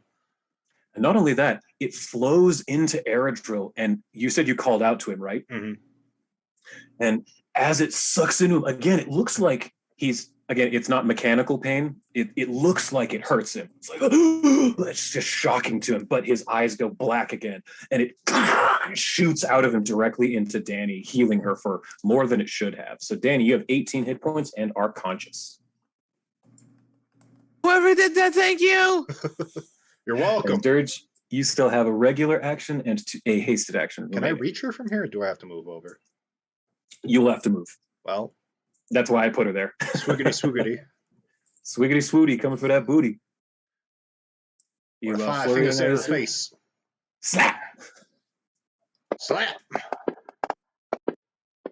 Hit and miss. All right, one hit.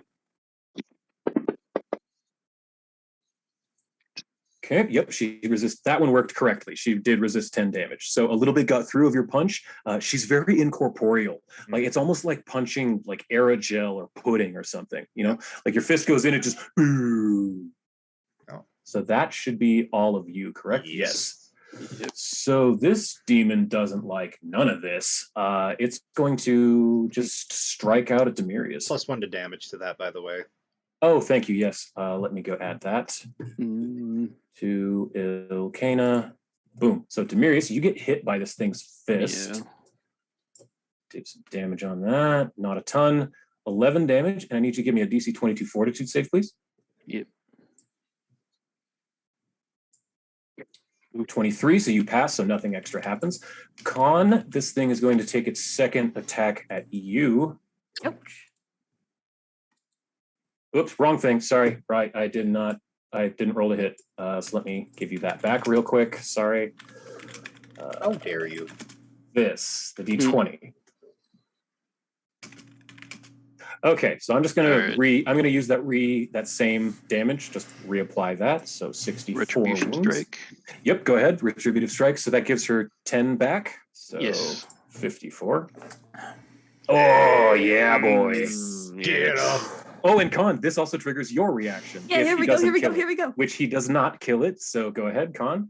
Yeah, the fungal blood demon. Yep, fungal blood demon. Yeah. See, isn't that an amazing feat?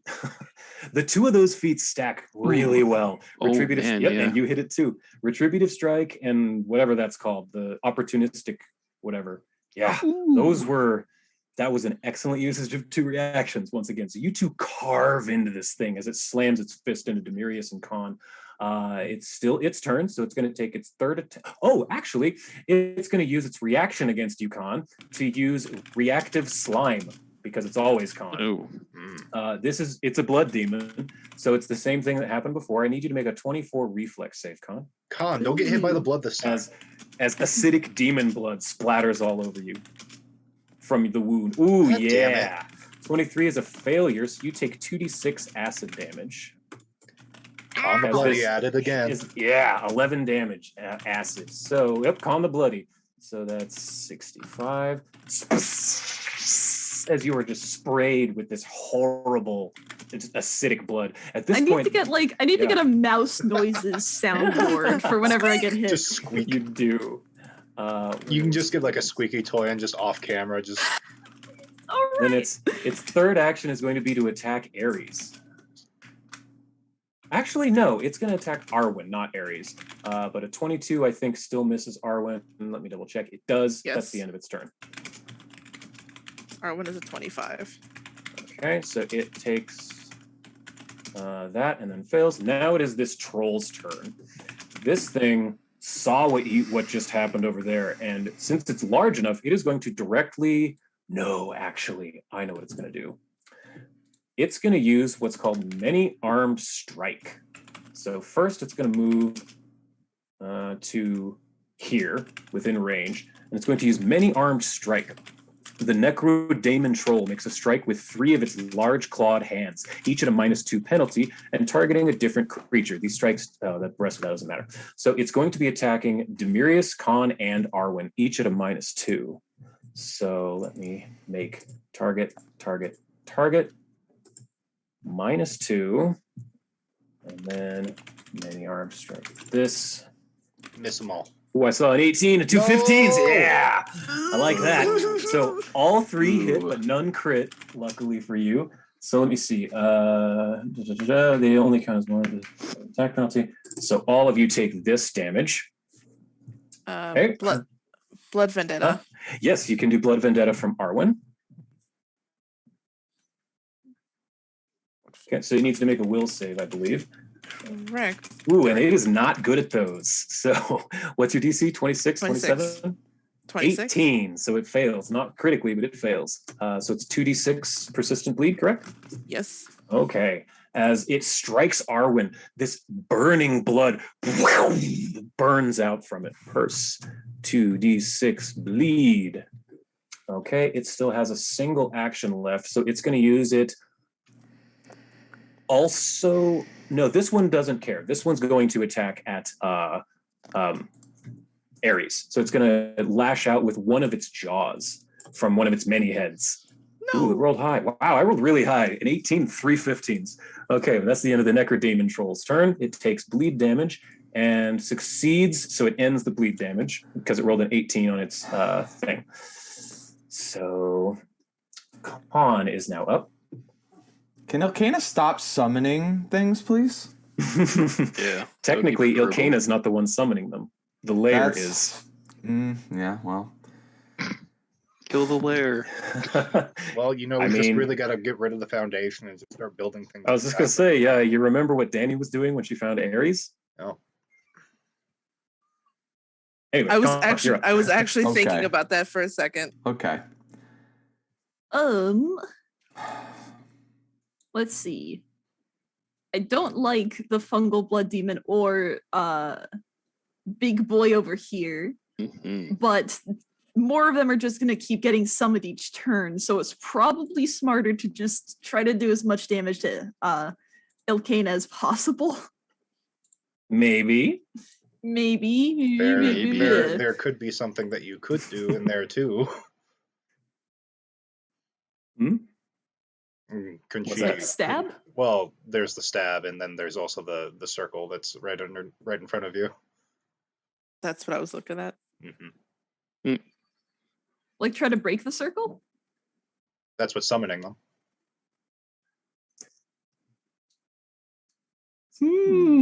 Decisions. Well, it is like a blood circle, and blood is kind of my specialty, You know, just break out the bleach real quick. Yeah. It's like if you took a kiddie pool and inset it into the floor and filled it with blood, but the top of the blood was like boiling to the point where it made a geometric shape. Gotcha. That's what you're looking at. Khan doesn't have magic, but she does have magical crafting. So could she try to figure out a way to get it to stop summoning big boys? Give me a crafting check, public. Actually, no, private. Crafting check in the tower. In the tower of power. The tower of power. Crafting. Move this out of the way. Crafting in the tower. There's a portrait in the way. Ah! How do I move the dice tower? Right-click it and unlock it. You can also do that with the portraits and stuff. That's how I moved them to the bottom of the screen there on the overlay. Oh shit, I could move the dice tower. Didn't even realize that. Yeah. Sure can.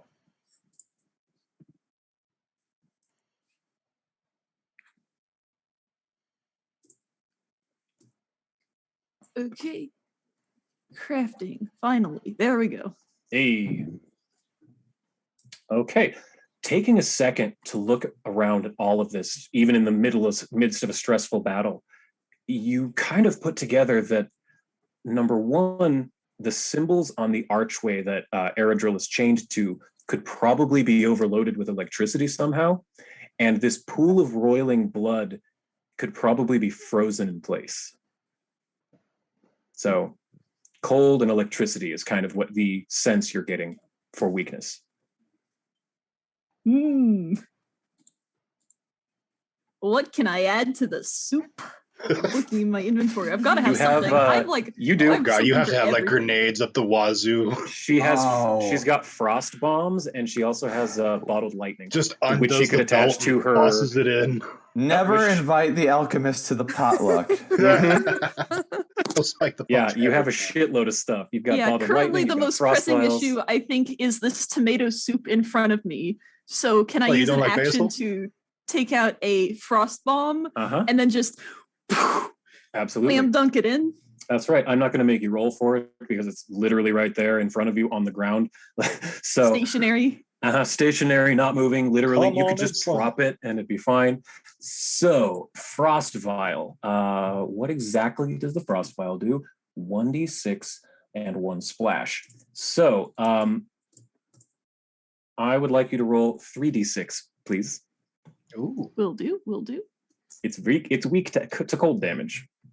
You rolled really high on that crafting check. How do I? Oh, there we go. Yeah, just pick There's up the die there's and the right 3d6. click. Yeah. Okay. Oh, that's baby All damage. right. Ooh. All right, well, still damage. You can see the blood begin to slow down and congeal almost. It's still kind of roiling, but it's starting to look more like a pudding. It's kind of gross. So there's action to draw, action to throw. You have 1 action left. Oh wait, no, you did the crafting knowledge check. That's it. So that's you. So that makes it okay. You take 2 more fire damage because you got punched by that demon and you failed the flat check. So you will continue to take sulfur damage. Illcayna's turn now, huh? Hello. All right. She sees Dirge all up in her shit and doesn't like it.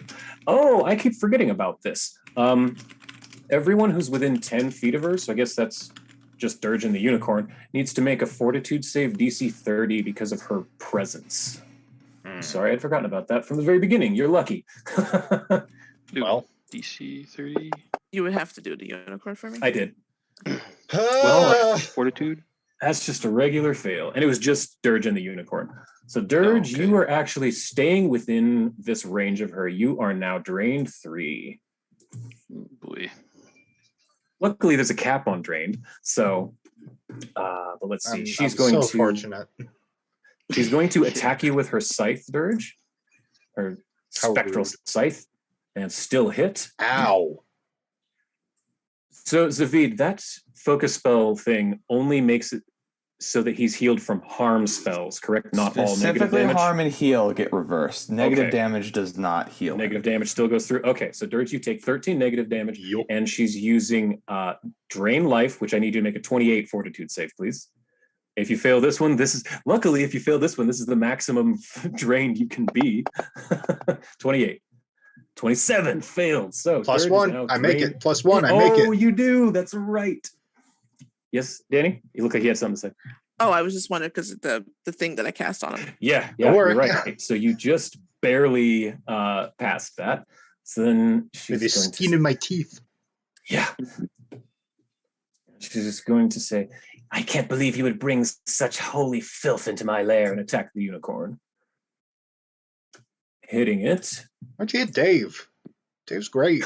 Ooh, max damage, 27. Dave! And she slices through Dave the unicorn as... Well, wait a minute. Hold on. I'm just here because my friend Danny goes, oh, shit! And poor then, Dave. Poor Dave, indeed. Then At least he healed. she's still hasted, so she's going to move here. And since Demirius is within range of the troll, he is now flat-footed to her.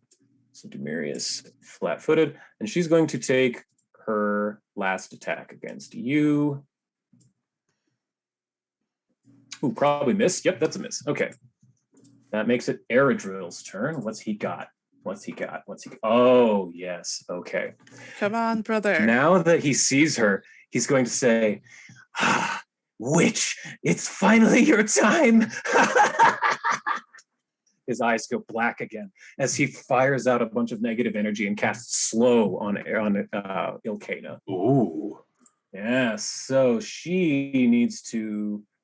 she needs to make a fort save against his DC, which is that. She fails, so she is no... and that was only 1 round.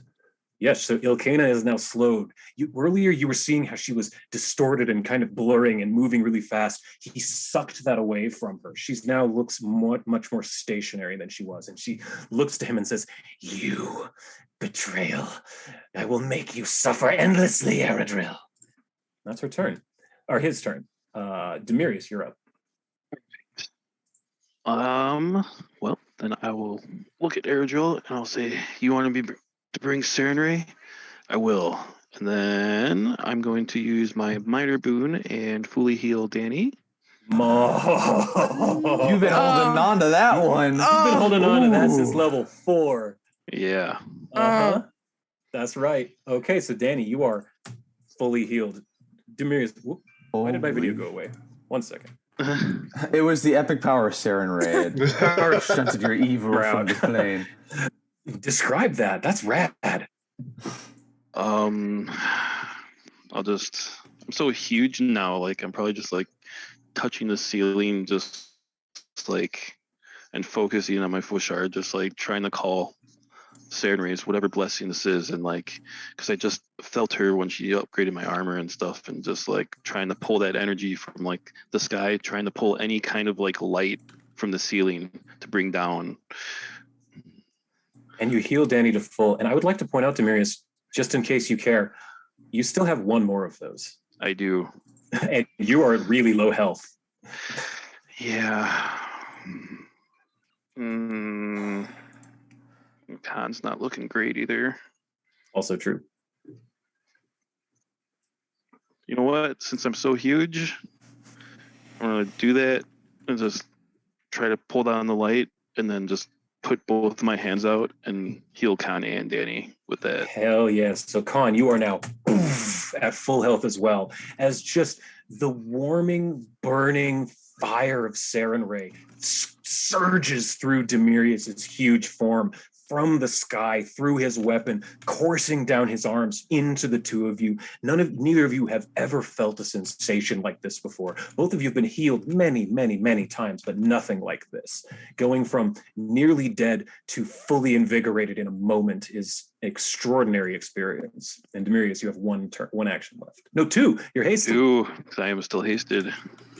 Very nice. So, let's try to get rid of this demon here. Mm-hmm. That's a miss. Fudge. You know what? Let's just finish this off. Try to do it one more time.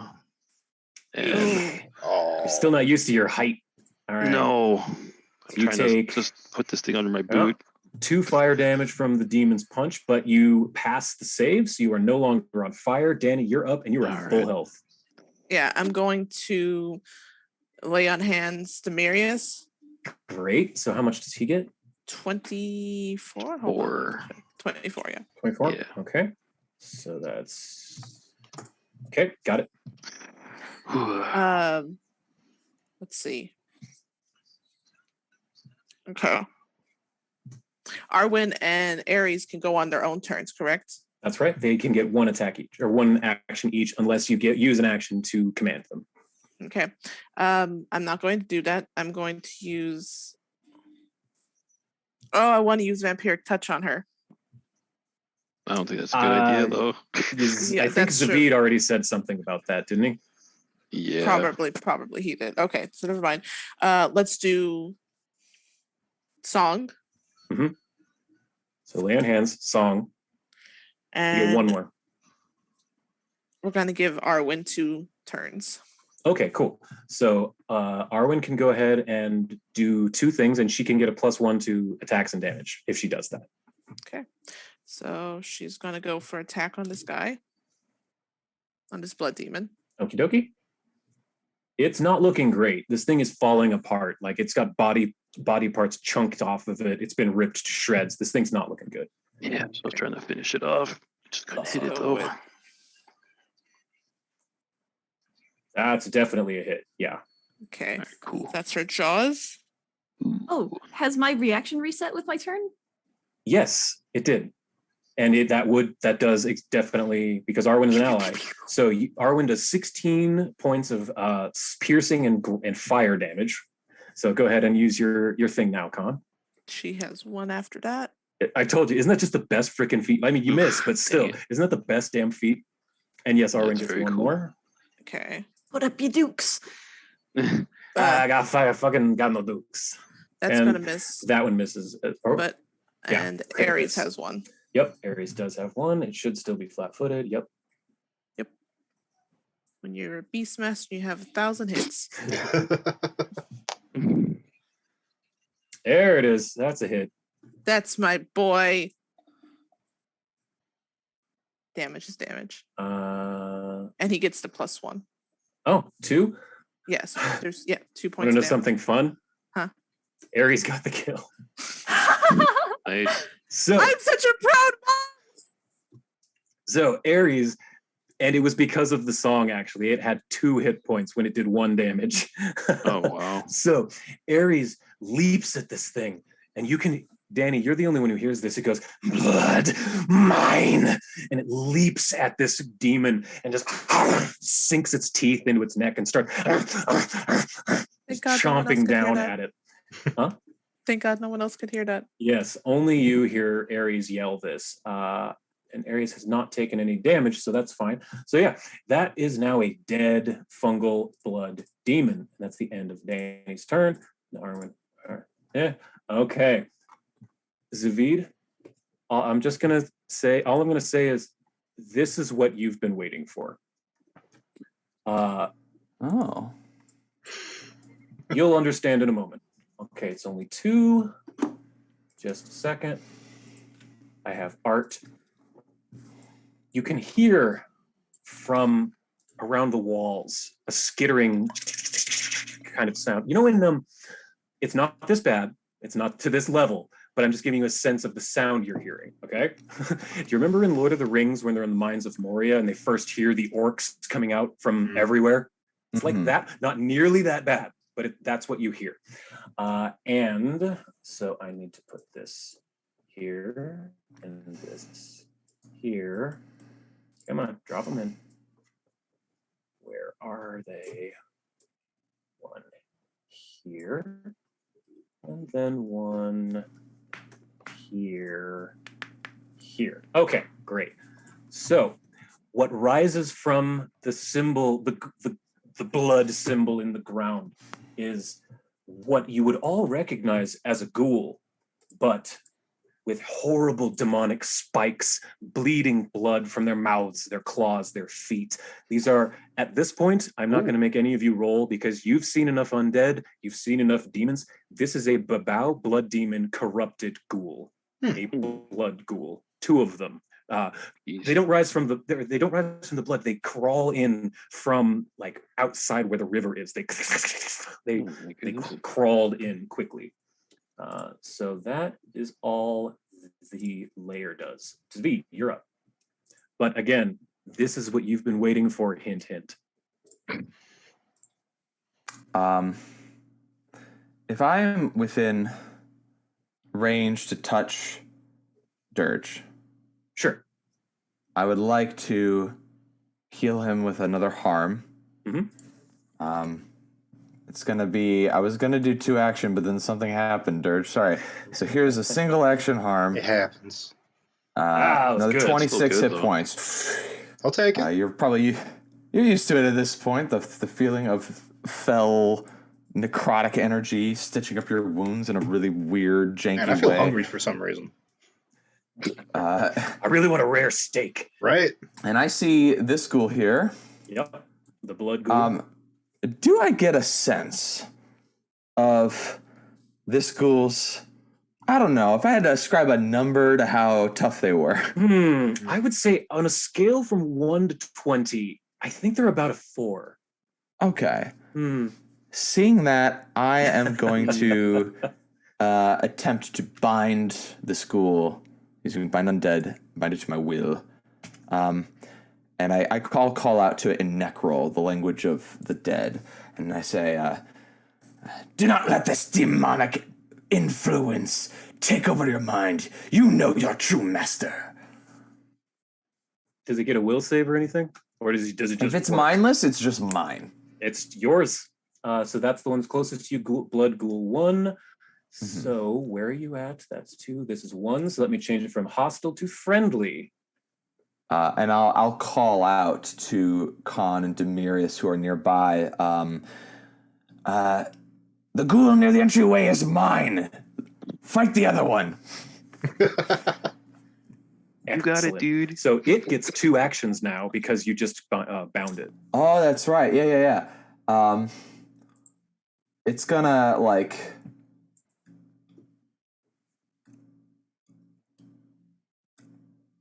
Here's what I'm afraid of. If I bring it over to Illcayna and attack Illcayna. There's a good chance I could do a little damage. And it'd be kind of fun. I'm also pretty aware that Illcayna's powerful and would maybe just take it back. However, there's also this big mofo over here. But Khan and Danny are at full health now. Yeah. This school's going to moonwalk over to Illcayna, do a little spin, and then slash. Do a strike. Come on, hey, oh! Jaws or claws? I would love to the same paralyze Illcayna, so it would be claws. Either one actually will give paralyze. The main difference is the damage dice and let me see here. The effect of Jaws giving them health, I think, right? The effect of no, that's consume flesh. And they have to, since you have control of this now, I'll explain it. Consume flesh is it has to be a dead creature. So it can't consume flesh from something that's still alive. But the difference between the jaws and the claws is both of them do the paralysis, but the jaws also does ghoul fever. Potentially. Yeah, I see. I would do claws. Okay. Just because I think that one, Illcayna's already undead, so ghoul fever on an undead I don't think is going to do anything to her. True. We're trying to take her down, not convert more of our own here. That's a miss. Rolled really, really low. So that's okay. That. And I think that's your whole turn, right? Yeah, that's it. All right. But now, hey, someone's got flanking. That's right. Dirge, you're up. And you are now flanked with this blood demon that it came in and Zavid just went, mine. And you could see it. You were standing right next to him. You've seen him take control of things before, and he just... All right. Damn. I gotta die in a heat. 5 seconds. Okay. I'll just prep myself by just setting myself. I'm back. Sorry. I missed everything you just said. Okay. No, that's all right. I was just moving myself. Before we go on, I just want to thank you, Lumbee, for alley-ooping that turn for me. Where like it was like the scene in Back to the Future, like, you know that new ghoul you're looking for? Well, listen to this. It's like, I've been teasing you with all these level 5 and 6 undeads, this whole dungeon. And I kind of felt bad. So I'm like, here you go. It's like a Salt Bay with a level 4 ghoul. Much appreciated. All right. So I didn't move around. I was just shifting away slightly for this. Okay. But yeah. Dirge looks up at Illcayna and goes, Illcayna, what are you worrying about? I mean, you didn't just piss off the holy man.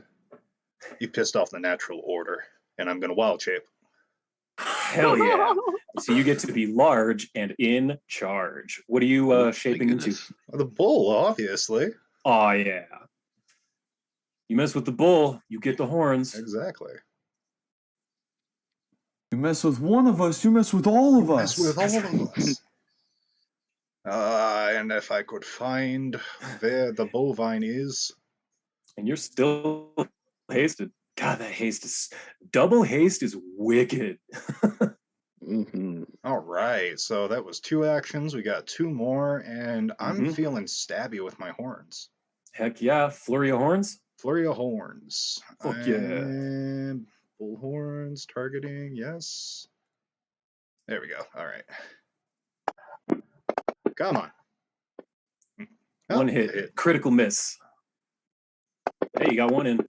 Yeah, and then last attack. Dunk. Miss. All right. Miss. All right. Yeah, you managed to give a good stabbing to Illcayna. That's your turn. That makes the troll.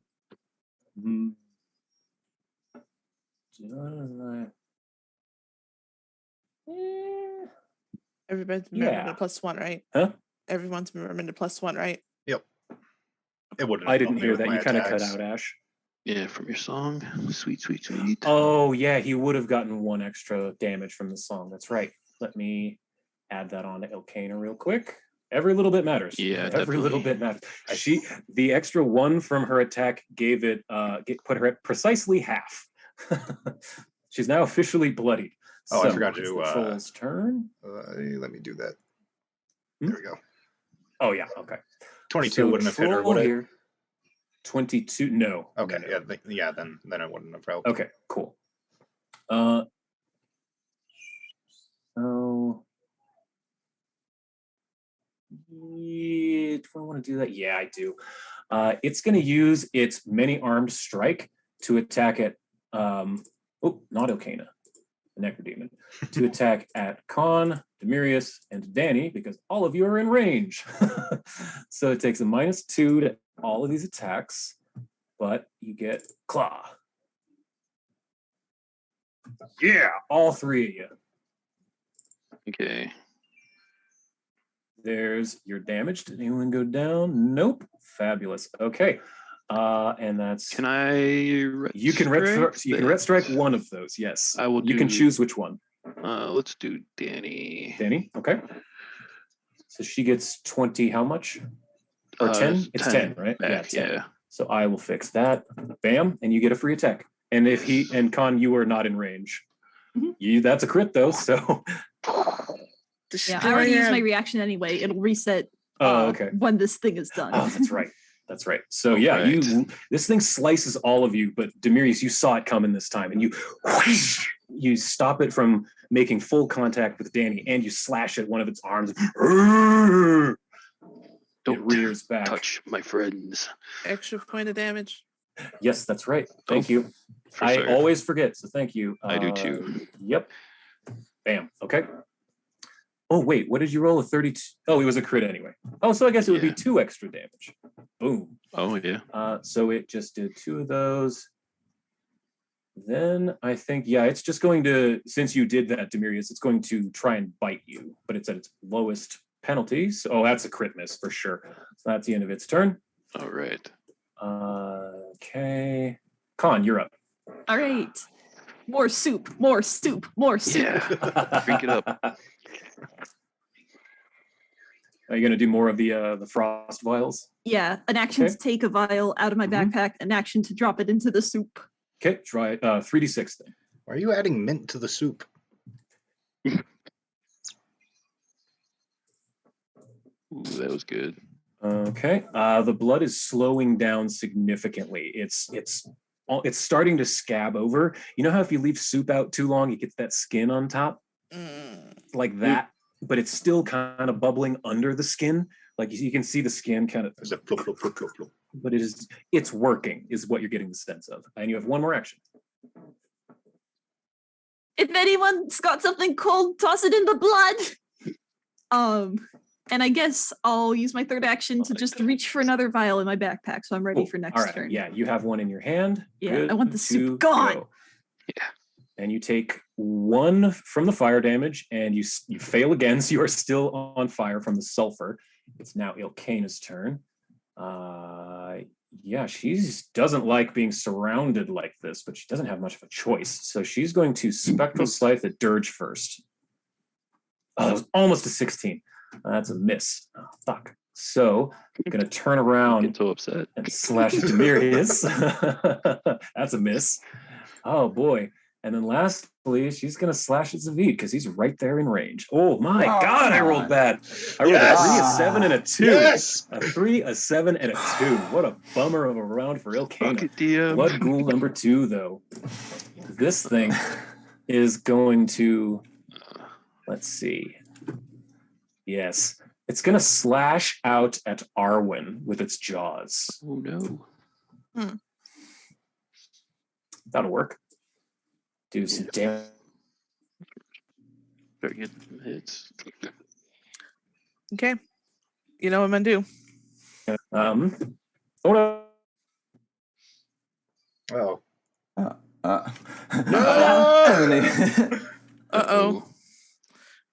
No. I don't know why that happened. Sorry. I have no idea why that happened. He's back. It was just my Zoom. I don't know. I didn't even touch it. Anyway, what was the last thing you heard me say? Arwen gets slashed. Yes. And also, Arwen, no! Arwen gets slashed, and then she needs to make a couple of saving throws. Danny, could you have it roll, please? 2 DC 20 saving throws, please. Yes, and she's also going they are of one is fortitude, both fortitude, DC 20. And yeah, she can do her reaction as well. Yes. Fortitude? DC 20. It's very low, but okay, pass, and then another one. So that was for the ghoul fever. This is for the paralysis. Oh boy. Any living non-elf creature hit by a blood ghoul's attack must succeed that or be paralyzed. For how long? Why does it not have it? I see. So Arwen is now paralyzed. On every one of her/your turns, she can try on the save again. And every time she makes the save, the DC reduces by 1. So she's paralyzed until she makes the save, but it'll get easier every round.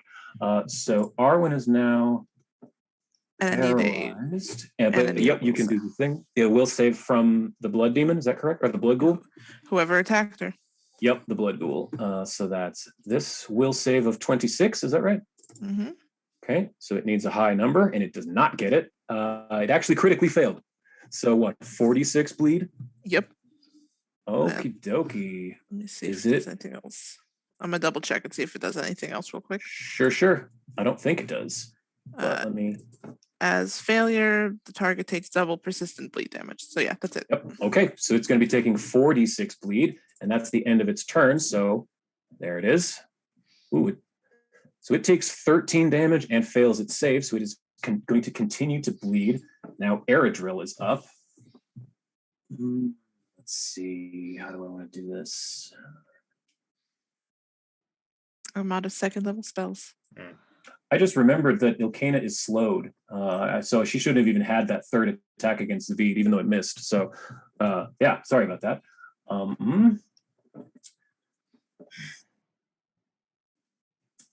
Eredril. Oh, I know exactly what he's going to do. Eredril is going to look to Yukon and say, "You, Isoki, strike true!" And his eyes will go black again as he casts Disrupting Weapon on Khan's sword. So Khan, your sword now has the effect of a disrupting rune. So for like a minute. So you should deal another 1d6 of positive damage to undead. So let me add that in here real fast.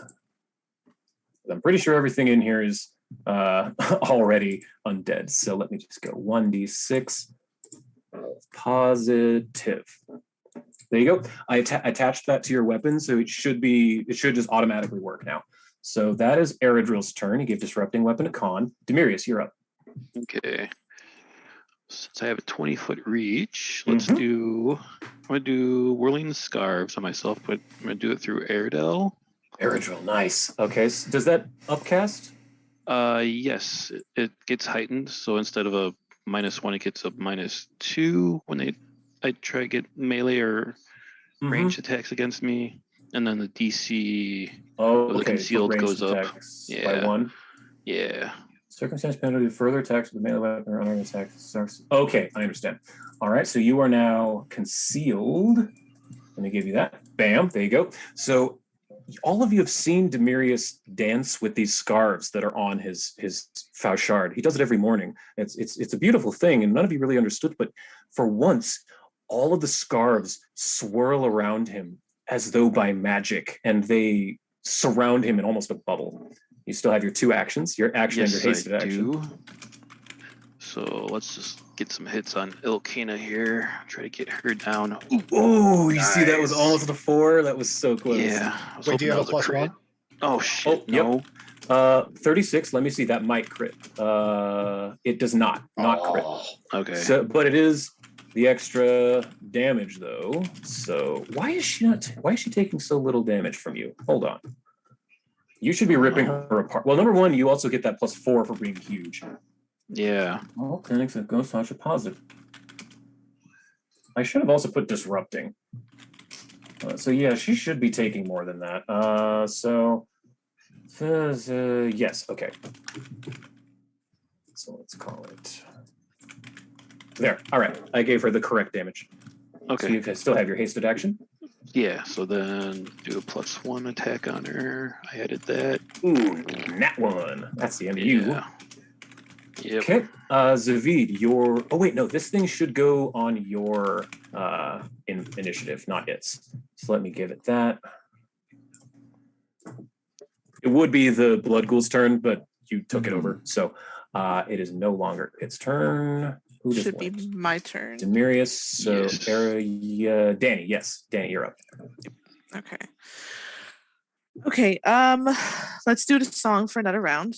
Okay. Everyone gets +1. Okay. I'm going to cast. I look at Demarius. You're looking pretty bad, aren't you? Yeah. Yeah. All right. All right. Let her lay on hands. You know, you could try dumping a 4th level soothe through Aerodrill into him. That's very true. I could do that. If you really want to pump him up. All right. That way I don't have to keep doing that. Okay. Because also you're out of focus points as well. You've cast it twice. I get 3. Oh, you get 3. Oh, that's right. You're right. Okay. But yes, that's fine. Yeah, I will. Either way, your choice. 4th level. Okay. 4th level soothe through Aerodrill, which upcasts it to 5th. So, Demarius, you're about to get 5d10 plus 20 hit points back. So go ahead and roll 5d10 plus 20, Danny. Okay. As again, you push this healing energy through Aerodrill, and it looks like it's a shock to his system, but he seems to be finally getting used to it as his eyes go black and the energy radiates out of him into Demarius again. Okay. So yeah, 40d10 plus 20. This is going to be a big one. Okay, 4d10. 4d10? 4d10 plus 20, yes. All right, I'll let you do the plus 20 part. Sure. At this point, I'm just trying to roll the damage. There we go. 45 hit points back. So, Demarius, you're down to 43 wounds as this healing energy just pours out of Aerodrill's body into you. Danny, you have 1 action remaining. Thank you. Let's see. Actually, I do not. That was the song. That was that. Oh, you're right. You're out. But the puppies get and the kitties get some stuff. That's right. They do. They can have 1 each. Yep. So we're going for this bitch that tried to attack us. The blood ghoul. Cool. Mm-hmm. We're gonna lash out with our jaws. That's a miss. And then Ares gets 1. All right. Can he do the same? Yep, sure can. Okay. And there's so much. Okay. Oh, all right. That's my go. All right, yeah, that was it. So Ares, top of the round. Okay. As all of you are fighting, the river begins to rise, and the room that most of you are in, not the one Illcayna's in, is now difficult terrain as the water starts to rise up under your feet. Zavid, you're up. Cool. I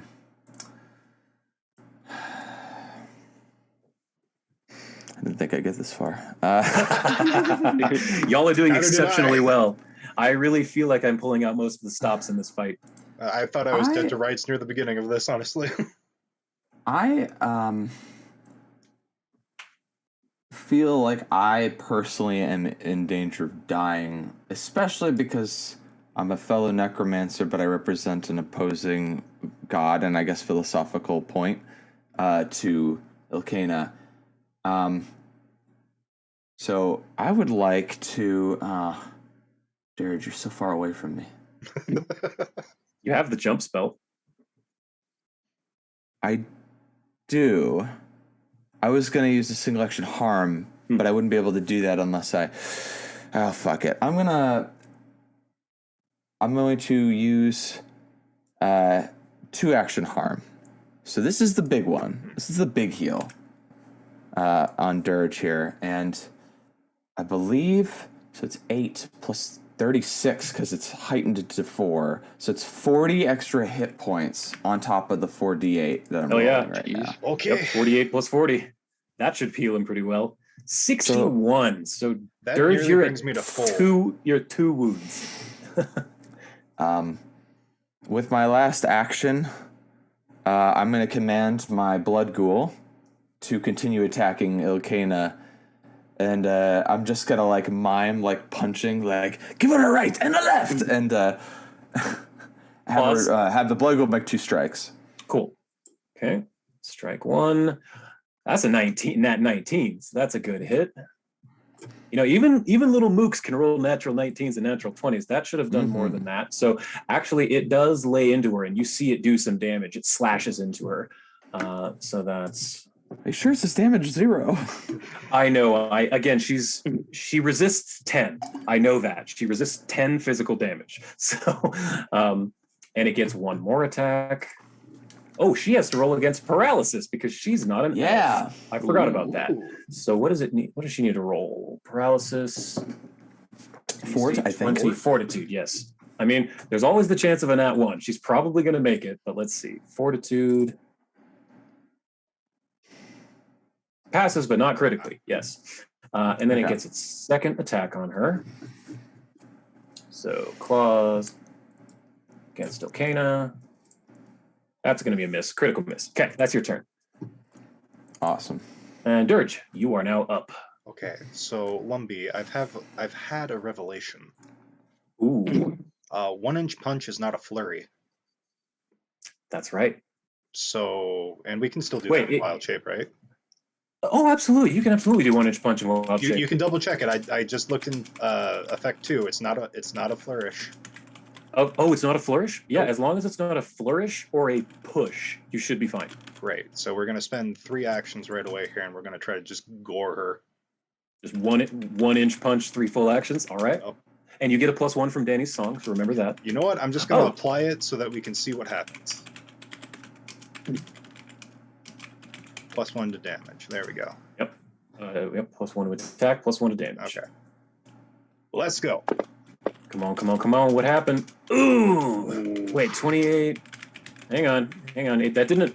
Actually, that did not target her. Can you just roll again, but target her? I'll drop it on her. There. Oh, there you go. 28 hits. Fabulous. So go ahead. Roll your 1-inch punch damage. I like the mental image of this bull just standing there, kind of lining himself up and just. It's more that the hoof of the bull is hovering right above the ground as he's lining up the horn, and it just smashes its hoof into the ground and just absolutely spears through her. Yes, I love it. Okay, so roll your damage. Skadunk. Yeah, that one worked correctly. So you pierce into her with your horns. Yeah, and good. Then, so that was 3 actions, and you still have your haste. Yep, and then I'm going to flurry. Fabulous. Fucking monks. Yeah. Well, that was almost a nat 20. Right, Both of those missed, though. Freaking monks, how do they work? Seriously, yeah. I've got all these actions, and I don't know what to do with them. Man. And I can do a 3-action attack and still attack twice. Okay. Oh, I love it. This troll... it's gonna move. Oh no, it can hit Con from there. I think it sure can. So it's going to attack Con with just its claws. That's a miss. Okay, and then another. That one hits, but you're quite lucky both didn't hit. So you take 23 damage from this claw attack. And it's going to take a last one against Arwen. That's a net 18. That'll do. That's going to be the troll's turn, the necrodemonic troll. Okay. Con, you're up. Soup. Let's go. Okay. So you toss a third one into the blood and 3d6. And let me do the math. Okay. And with that, it fully congeals over and the blood is no longer roiling. It looks like a giant, thick, like 4-foot thick scab on the floor. But yeah, that's 1 action, so you still have 2. And if I remember correctly, you said that lightning damage would probably weaken the runes on our new friend. The runes on the archway that Eredril is chained to, yes. Gotcha. The physical object, the archway. Okay. Would it be enough to take out a bottled lightning and throw it over? Yeah, you had taken your frozen one out the previous round, so you just dropped it for 1 action, so you still have 2. Right. So yes, you can absolutely do that. Give me another 3d6. This will be electricity.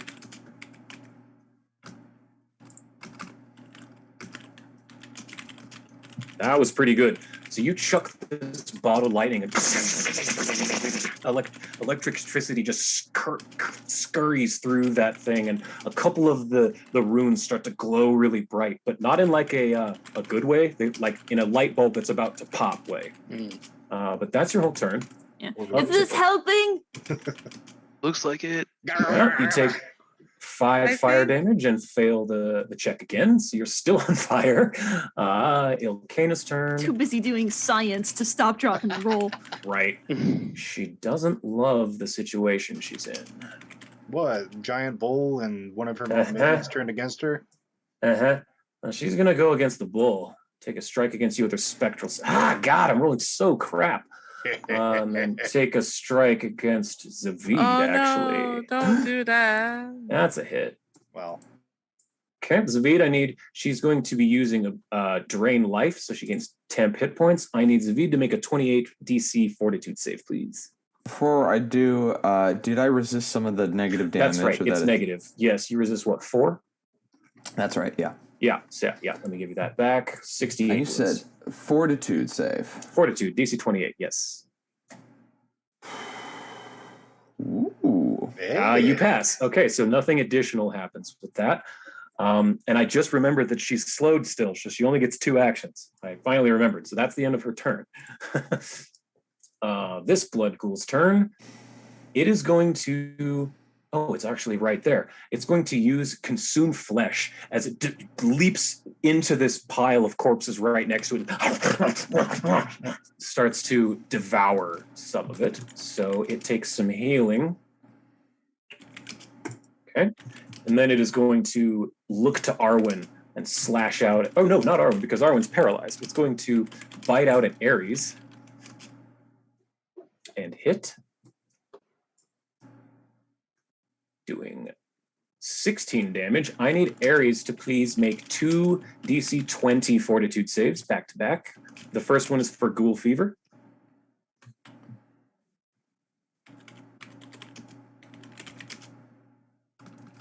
He's critical success. So Ares' blood burns this disease away out of him. So now another one, DC 20 for the paralysis.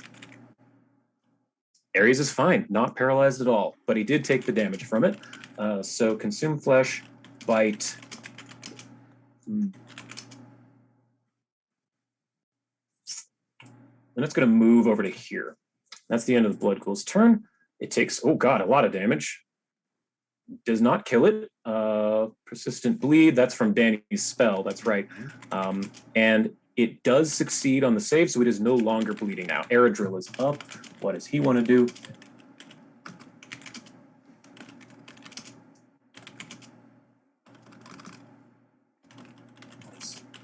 Is everyone given the extra point of damage? Oh no, that's right. So, what took damage? The Blood Ghoul and. I did. Just in general. Yeah, in general, is everyone put into the extra 1 point? I think so. Do my little alchemist Oh, that's damages? right. Your alchemist thing would have done that. So yeah, let me go ahead and 2 points of cold damage. Okay. Sorry. I don't want to do that. No, that's totally fine. It is an ability. It is. Okay. Eredril is going to cast Circle of Protection on Demirius to give you an extra +1 to your AC for a minute. Thank you. Yes. So temporarily, let me give you an effect of AC +1. Okay. And that is Eredril's turn, which puts it up at Demirius' turn. Okay. So, boop. Do that. Let's do this. Oh. Boop. Smite. Yeah. Oh yeah, because she didn't actually hit anything on her last turn. Yeah. Nice. Oh boy. Oh, tell me that kills her. Nope. No. She should have taken 38. Again, I don't know why it's not doing that. So let me give her another 18 damage. 1 second. I forgot to add my plus. Oh, you're plus 5, 2. I guess. Plus. Oh, hold on. Okay, so you get +1 from Danny's song, which makes it +2, +4 for being huge, which doubles it to 8. So you +10. So actually, yeah, she takes that full. Yeah, she takes the full 48. Actually, hold on. This is why I love Pathfinder. No, that's it. That does it. That takes her out. Nice. No way! How do you want to do this, Demirius? How do you want to do this? On a crit smite. How do you want to do this? Since I'm huge, like I'm just gonna like put my boot down and force her into the ground, and then take my fauchard and just like decapitate her. The searing light of Sarenrae engulfs the weapon Sarenrae's grief, and as he swings it down, feeling this divine energy from the Dawnflower herself, he swings and lops Illcayna's head off in one fell blow. And with that, the blood ghoul that is not under Zavid's control looks around. I'll yell at it in Necro like, you better clear the fuck out of here. And it does. It immediately dives into the river and disappears.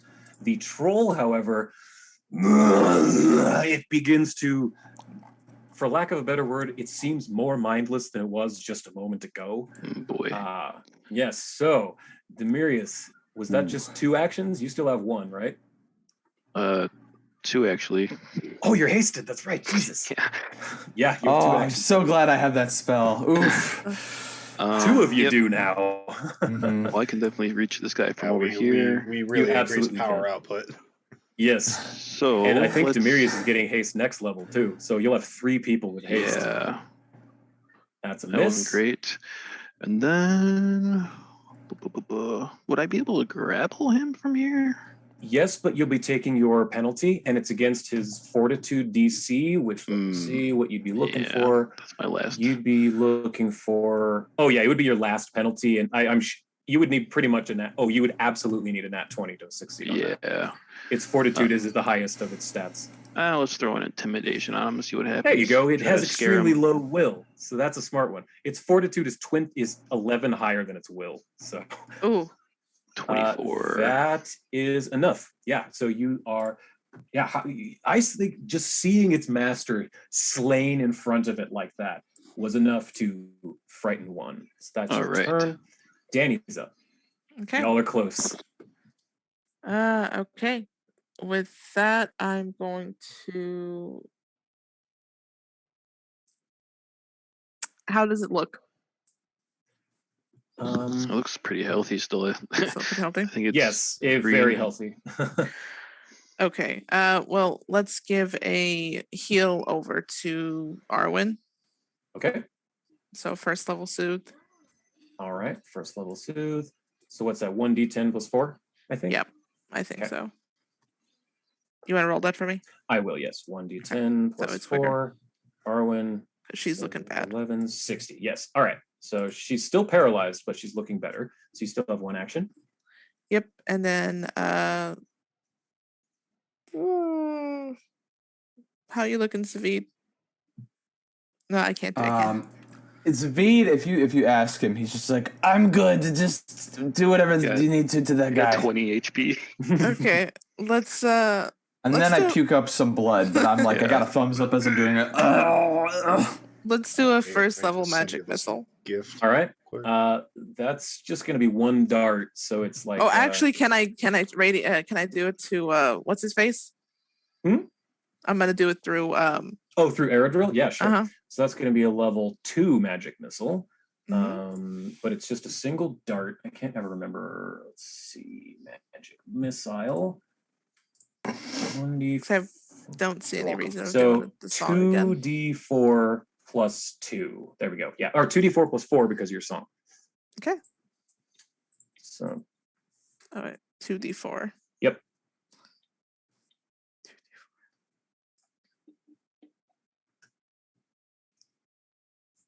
I did not roll. I rolled it. I don't know. The Fantasy Grounds. Isn't Want me to get it for you? I'm rolling it and I'm dropping it in the chat too. There it is. That was weird. Yeah. So that was Arwen. 7. All right, so you put this magic through Aerodrill. His eyes go black, and 2 darts shoot out of him that seem bigger than you would expect them to be. So that's 3 plus 4 is 7. Boom. And they slam into the troll. And that is your turn. Oh, unless you want to give... well, Arwen gets another Fortitude saving throw, DC 19 this time, to escape from the paralysis. Okay. She's going to do that. Mm-hmm. Fortitude? Fortitude, yes. DC 19. Gets easier every round. Oh, she passes. So Arwen, I'm okay there. We're all right. But she does not get to move. And Ares, if you would like, can take 1 action because he's mature. Okay. So he's going to... Can he bite from there? He can. Okay. Well, I'm trying to target. There we go. Sorry, y'all. It's not being cooperative for me. All good.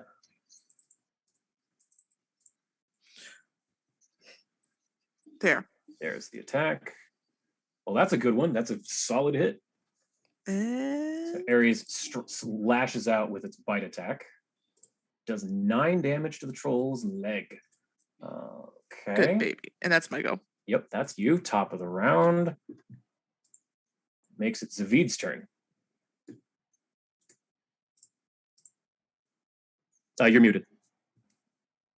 Sorry. Do I know anything about trolls? Give me a knowledge check of, let's say, either nature or arcana. Like if you're looking for trolls specifically, if you're looking for information about this kind of weird-ass troll that you've never seen, it would be like occultism or religion. I think for this specific dude, I'm going to do religion, just to be like, let me figure out if I could suss any, Okay. You know from that normally trolls have a lot of regenerative abilities, and that the only way to deactivate those is with fire and acid. But with your religion check and the fact that Illcayna has been giving Babao demon traits to everything, and Babao demons are immune to acid, you get the feeling that at least acid will not have the effect it would on this thing as it would a normal troll. Okay. That's about all you can get from that roll, though. Yeah, I think what I'll do is I trust everyone to take care of this one thing now that Illcayna is not a threat. So I'm going to kind of peek over. I'm going to see Arwen, our main fire damage dealer, is in need of help. And I'm going to cast Soothe, which I learned by watching Danny cast it. And it's actually my heightened spell of the 3 sorcerer spells I have. This one is always heightened to the most I can. So I don't remember how much that is. Hold on. That is... it's 1d10 plus 4 for every spell level you've used. 4d10 plus 16. And here's the thing. You've seen enough during this fight that if you cast it through Aerodrill, it will upcast it. Ooh. Okay. Can I, with a movement, grab Illcayna's head? Sure. Yeah. I'm going to come down, scoop up the head, swing around this way. I think I have Longstrider up, so I can get up to Aerodrill, who's still chained up and everything, right? He is. I'd be like, hey, mind if I just borrow you for a second? And then I'm going to cast Soothe, targeting Arwen through him to upcast it to 5th level. It's like 1 4th. up, right? It's 1 up. So, you're casting it at 4th? It's the highest that I can, yeah. Then yes, so it upcasts to 5th level, so that's 5d10 plus 24. 20. Oh, yeah, 20, you're right. Yeah, 20, yeah. I can't do math, even though I'm a mathematician. Yeah, 5d10 plus 20. I'm really glad I have a backup heal spell. Holy shit! Good dunk! So Arwen gets fully healed. Oh, no, not fully, but she's almost fully healed. All of her wounds begin to stitch. Yeah, go ahead and describe it. Yeah, because, Zavid is a negative channeler. He can't heal using positive energy like normal clerics can or paladins can, as people have seen. The cool thing about Soothe is that it isn't a positive trait spell, so I don't need to channel positive energy. Bards can do it, all sorts of other types of casters can do it. It's a mental thing. So calling upon his shadow bloodline and occult magic, not necessarily divine magic, he calls out to Arwen in common, and he says, "Arwen, we've been through so much together. You've got this. Rip his fucking heads off." And cast the magic to heal Arwen and give her a little. I think it also gives her a +2 on mental saves for a round or something. Yeah. Yeah, that won't matter. This troll is not casting mental damage or anything, but it does. You are correct. So Arwen says, "Oh, thanks there, Shadow Man. I got this." Yeah, you hear that, turn, Daddy, right? And it just goes roar. I'm like, sure. You hear like a roar, like a oh yeah, like if you don't speak Arwen, but if you could, what you heard Arwen go, oh yeah, basically. She really appreciated it. I imagine so. And kill that thing, please. The blood ghoul, since you did not command it, is just going to stand there because it's under your control. Dirge, you're up. All right. It's probably looking at the body of this now dead creature like, can I eat that? So Danny will hear Dirge ask, "Are we trying to kill it or get rid of it?" Kill it. Kill it, please. Kill it. It's not the normal troll. You can't threesome it. It's demonic. Kill it. Just kill it. All right. Can you speak Dirge in beast form? You're the only one who would understand him in beast form, Danny. You just heard yell, "Kill it, kill it." Yeah, the rest of you just sort of Bull I guess it would be real charge. deep. Yeah, bull charge, man. Is that an ability that I get with bull? I don't think so, but I wish it we can call it a was. flavor charge. I don't actually have that ability, but I have a question for you because I had this marked off on my sheet the whole time because I used it in front of the priest. Do I still have my volcanic fist? When did you use it last? It was in front of the priest, and I kind of used it for the flavor bit, so I hadn't used it during. That's right. So he healed all of you and gave you your spells back. So you would have it, but you're a bull, so you can't cast it. Well, I mean, I can drop it for free, right? Oh yes, that's true. Yes, you could do that. Okay. Oh yeah, fire. Yes. Yeah. Fire. That would be good. It's a troll. Hit it with fire. Yeah. Where the fuck is there's Dirge. Get there.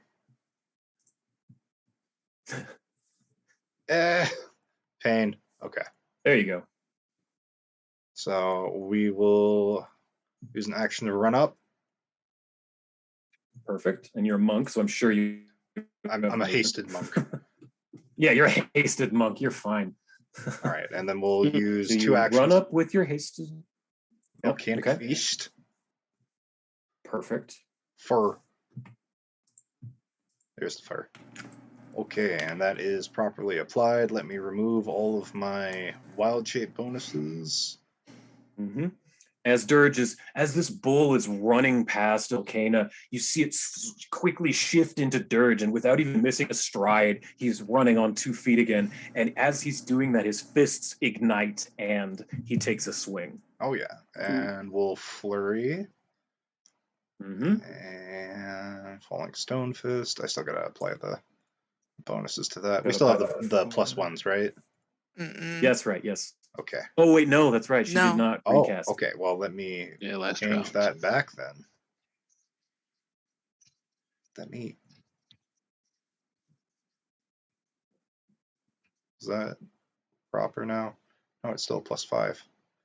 While you do this game. But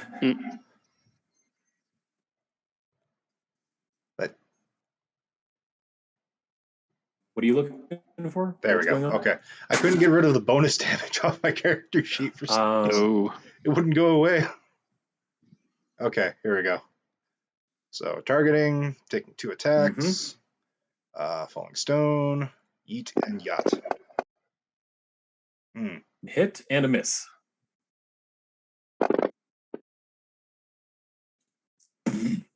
Full 17 damage goes through, and I believe that's the end of your turn, right? Yes, sir. Okay. So that brings it to the troll.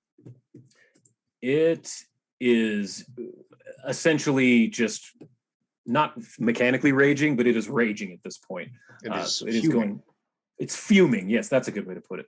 It's going to use its many-armed strike against Demirius, Dirge, and Arwen. So it gets a -2 to all 3 of these attacks. God damn, yeah. Oh no, I critted on who'd I crit? Arwen. Arwen? Oh no. I'm It glad makes sense I because she's furry. cast. Yeah, glad I feel like it's cast good I'm thing gonna you do cast. red strike on that Outrage. one. Yes, go ahead, but here's damage. Jeez. Yeah, so go ahead and ret strike that. You do hit, so let me give Arwen her health back real quick. It's what, 10? Nice. Yeah. Okay, so yes, 10. you take off 10 Jesus. damage from Arwen. So go ahead and you did attack it, did 30 damage. That is its turn. So Khan, you are up. Is the river still raised and is the ground still difficult terrain? Yes and yes. Oh wait, no, the river is slowly abating, but it is still difficult terrain for the moment. But it's lowering. How many movement does it take to get over to Big Boy? The flank, 5, 10, 50. You could get to there. And then it would be flat-footed? It is, yes. Okay, nice. So 1 movement to move over there. I don't think it has it. Let me give it flat-footed. There you go. Yes.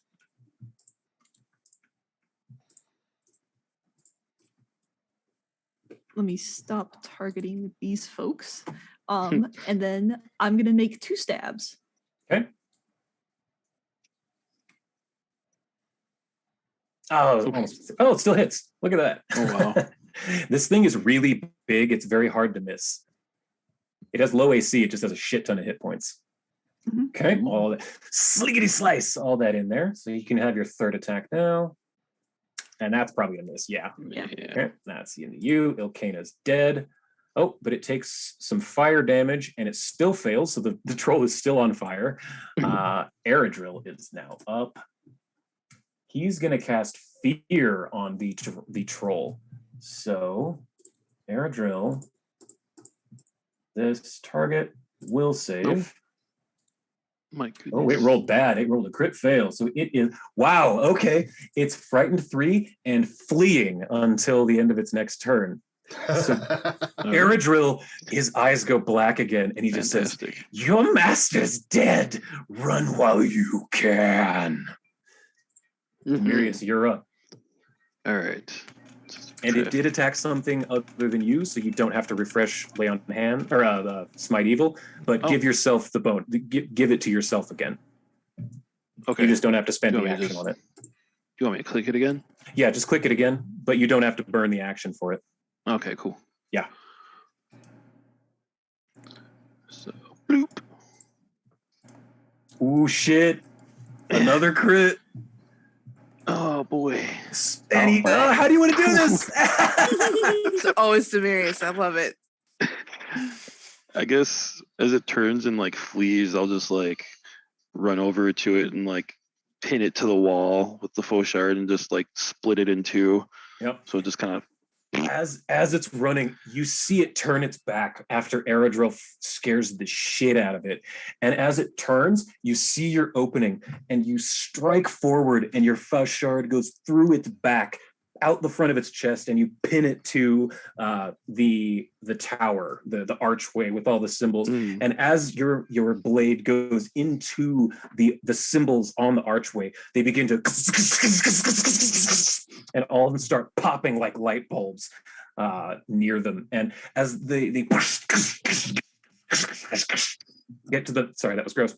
I spit. They get to the very top, the chains crash and they fall to the ground as this thing is pinned to the troll, to the archway, dead.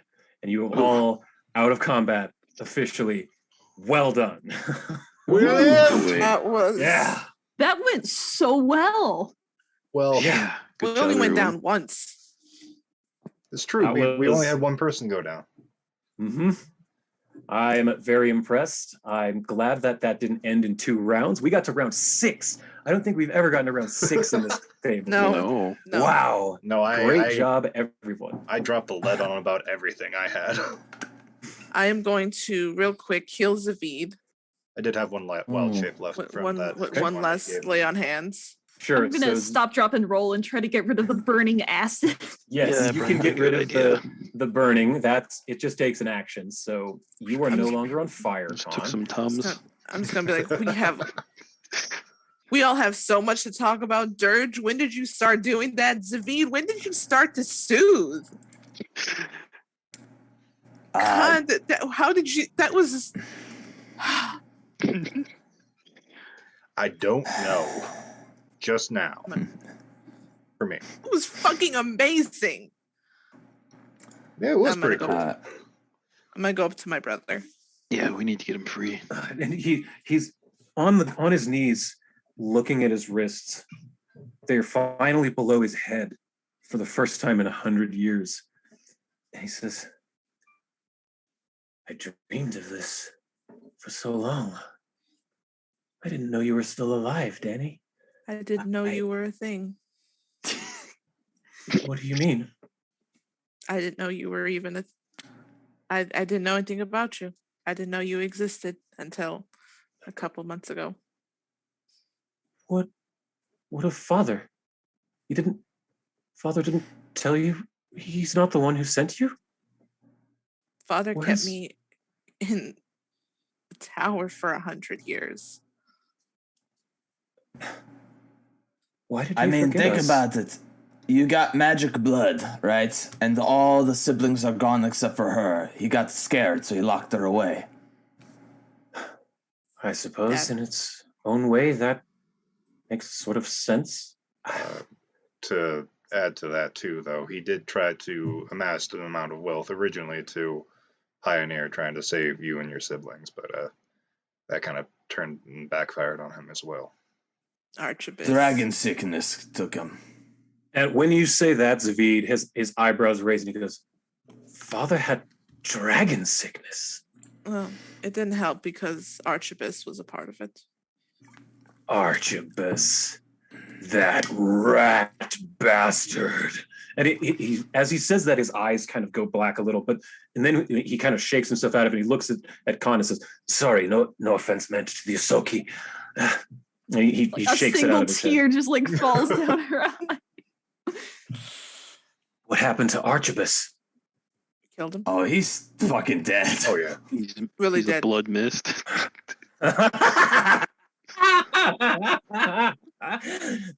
What a day!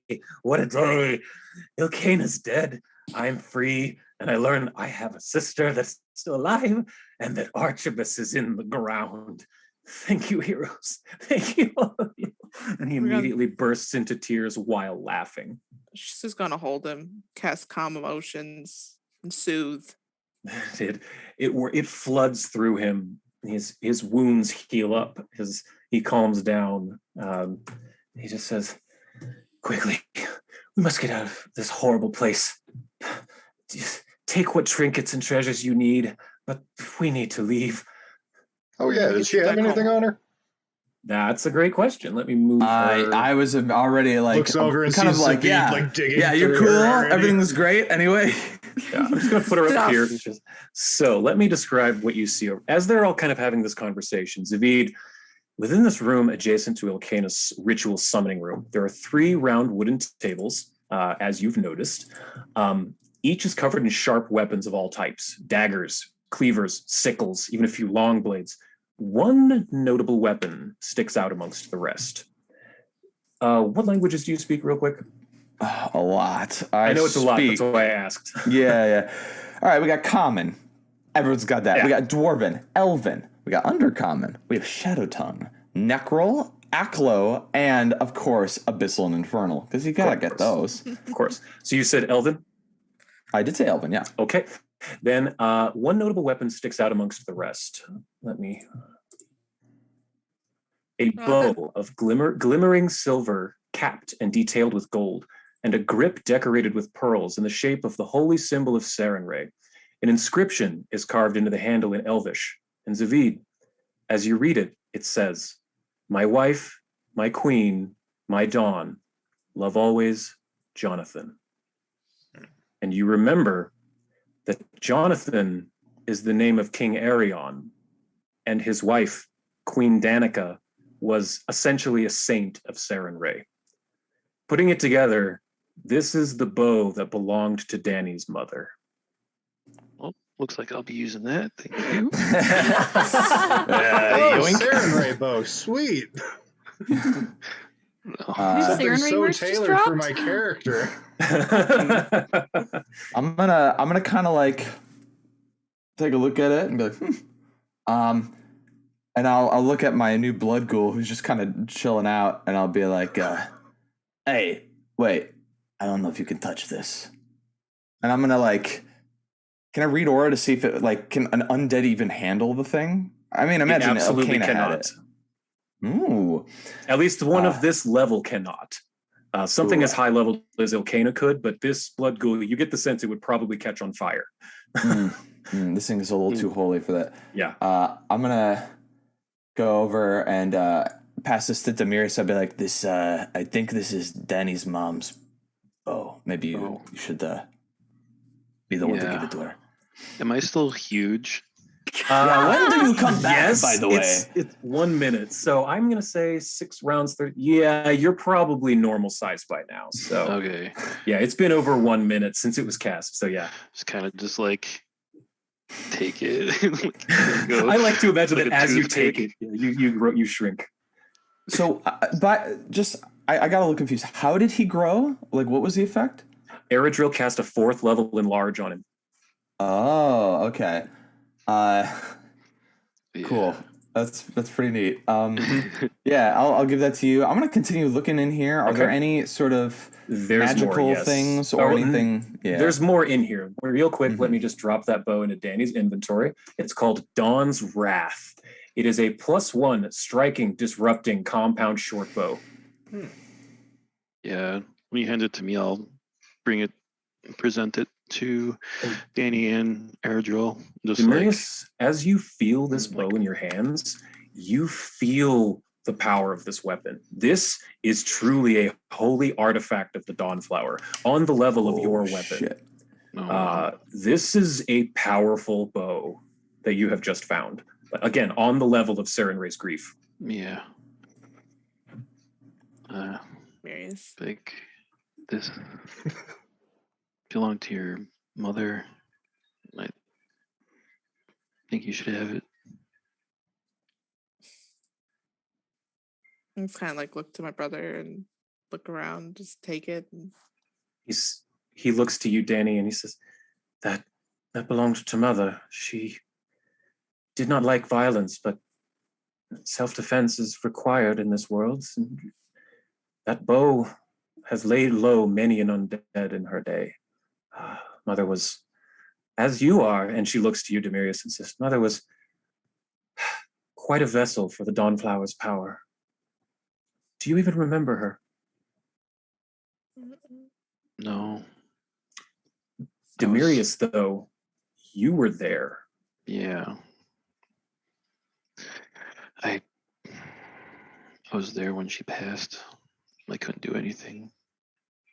You were on the pilgrimage to the Oasis of the Everlight? My father, he led the pilgrimage, but we were attacked and I was far too young for anything to happen. I apologize. Of course, it is not your fault. It was Illcayna's.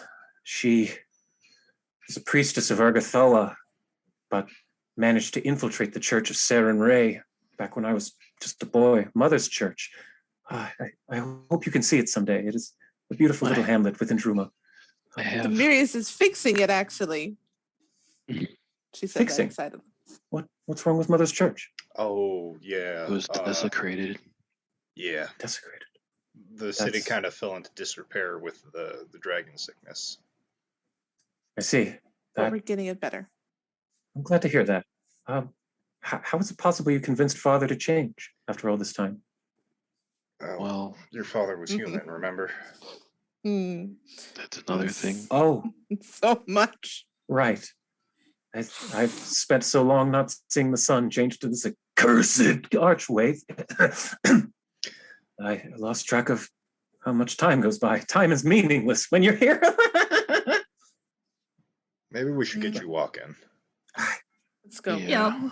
Walk and talk. Yes, so as you're doing this, I'm going to switch back over to Zavid for a moment. Mhm. So as you notice, also on the tables are several skulls, and the floor is just caked with stratified layers of blood, dried blood.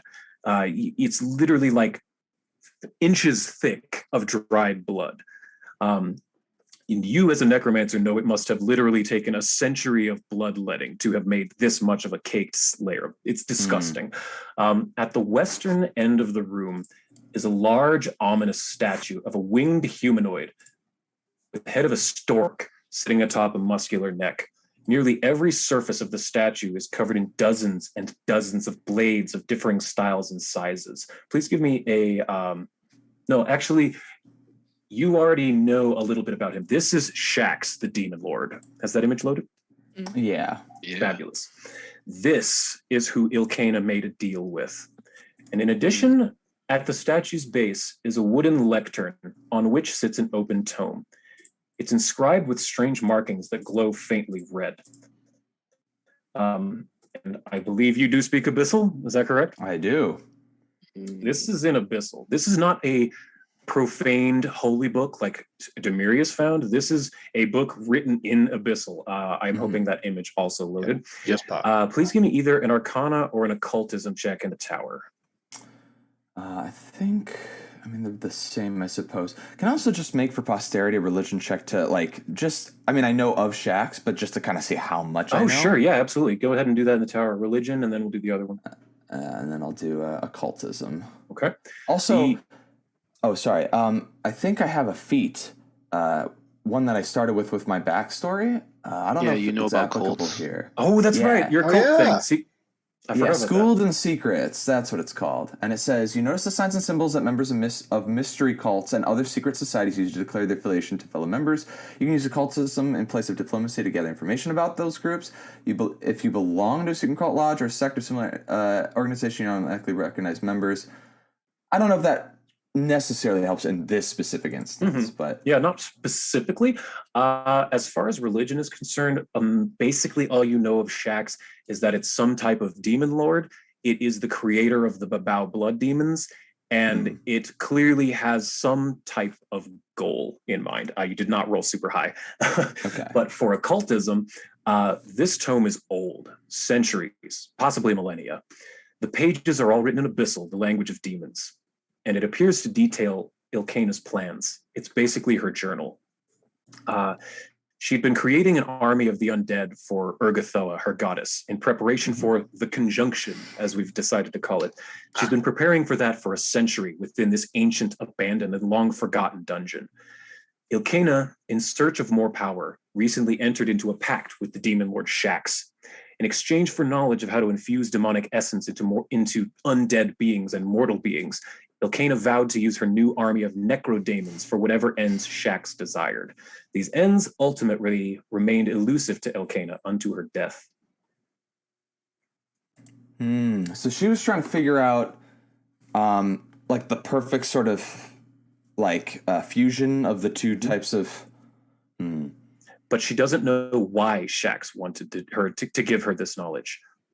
That's the one thing she could never figure out is what Shax is doing. Why all of this? If I had to make a guess, it's probably a power play. Shax is a demon lord, but there are many demon lords in the Abyss. It is maybe possible that he wants to use these abyssal-infused undead to bolster his forces and maybe wrest control over the domains of other demon lords and expand his influence. That's a very simple motivation, but if I were a demon lord, that seems pretty obvious to me. I'm muttering this to myself too as I'm thinking, and I'm as I'm leafing through, is there anything about the I guess, the process of the rituals, how they are bound, and all that stuff. Like, essentially, we have a demon pup here. It's a little bit more influenced by the corruption that it took on than, say, Arwen, who I think was maybe almost like a prototype of what they were then doing. Like, they're getting closer and closer to what they want. Is there like a lot of detail as to the latest processes and stuff? There is quite a bit of detail. You don't really know enough about demons specifically to really wrap your head around it right this second standing here. But you feel if you take this book home and study it and pore over it, you could probably learn a lot.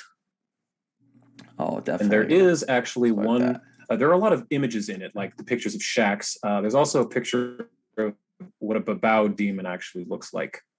Ooh, lovely. Yes. So those are the creations of shacks. Within this book, no, actually, I'm going to go back to the other part of the party now.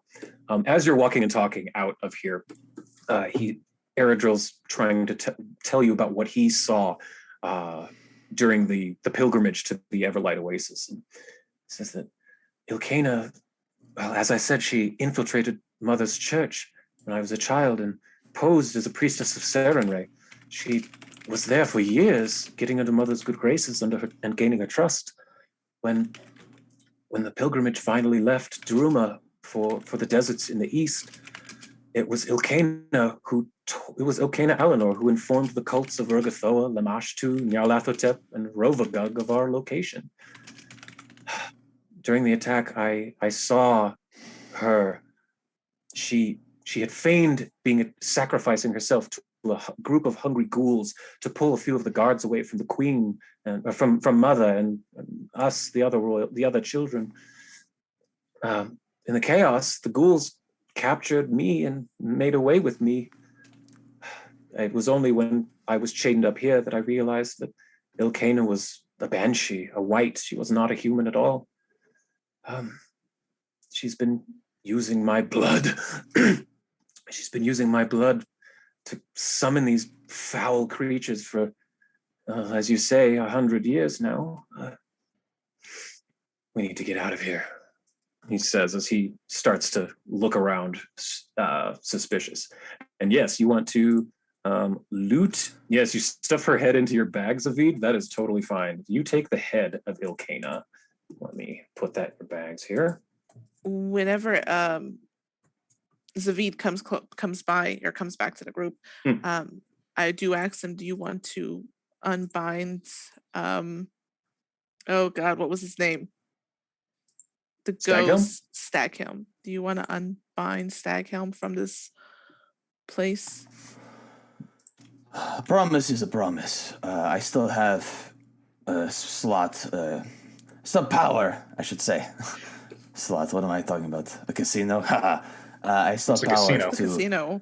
Yeah, to do this. I just want to make sure that we have everything of importance here. I found a very, very good book to read. And did I find anything specific on Illcayna? You did, actually.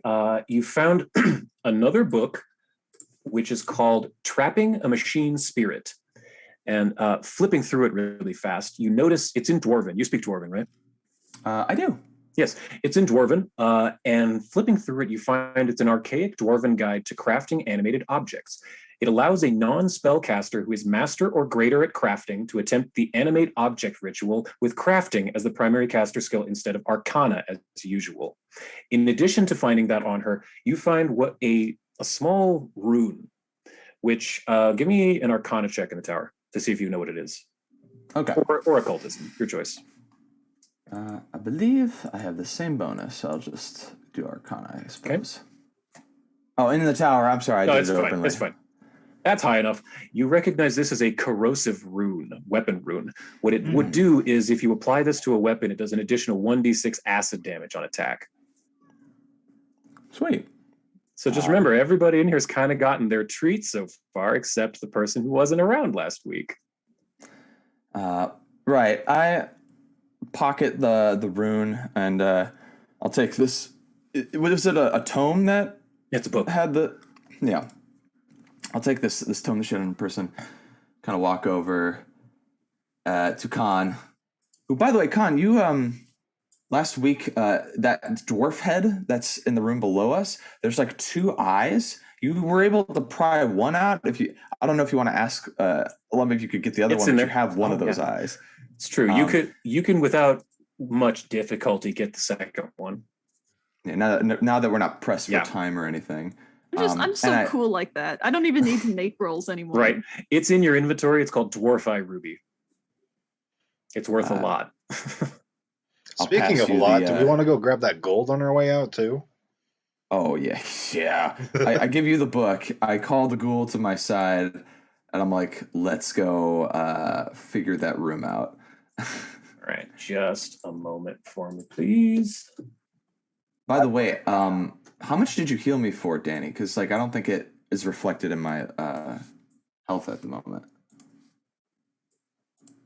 24. 24? Okay. Yeah. Let me adjust that then. Okay. All right. I am ready when you are. Okay. So I'm at 44 wounds, which is better than 68. And I have my kind of ghoul show up here, and I'm like, all right. So here's what's going to happen. Something is trapped in there. We're already aware. I'm pretty sure there's at least 3 undead that need to be destroyed.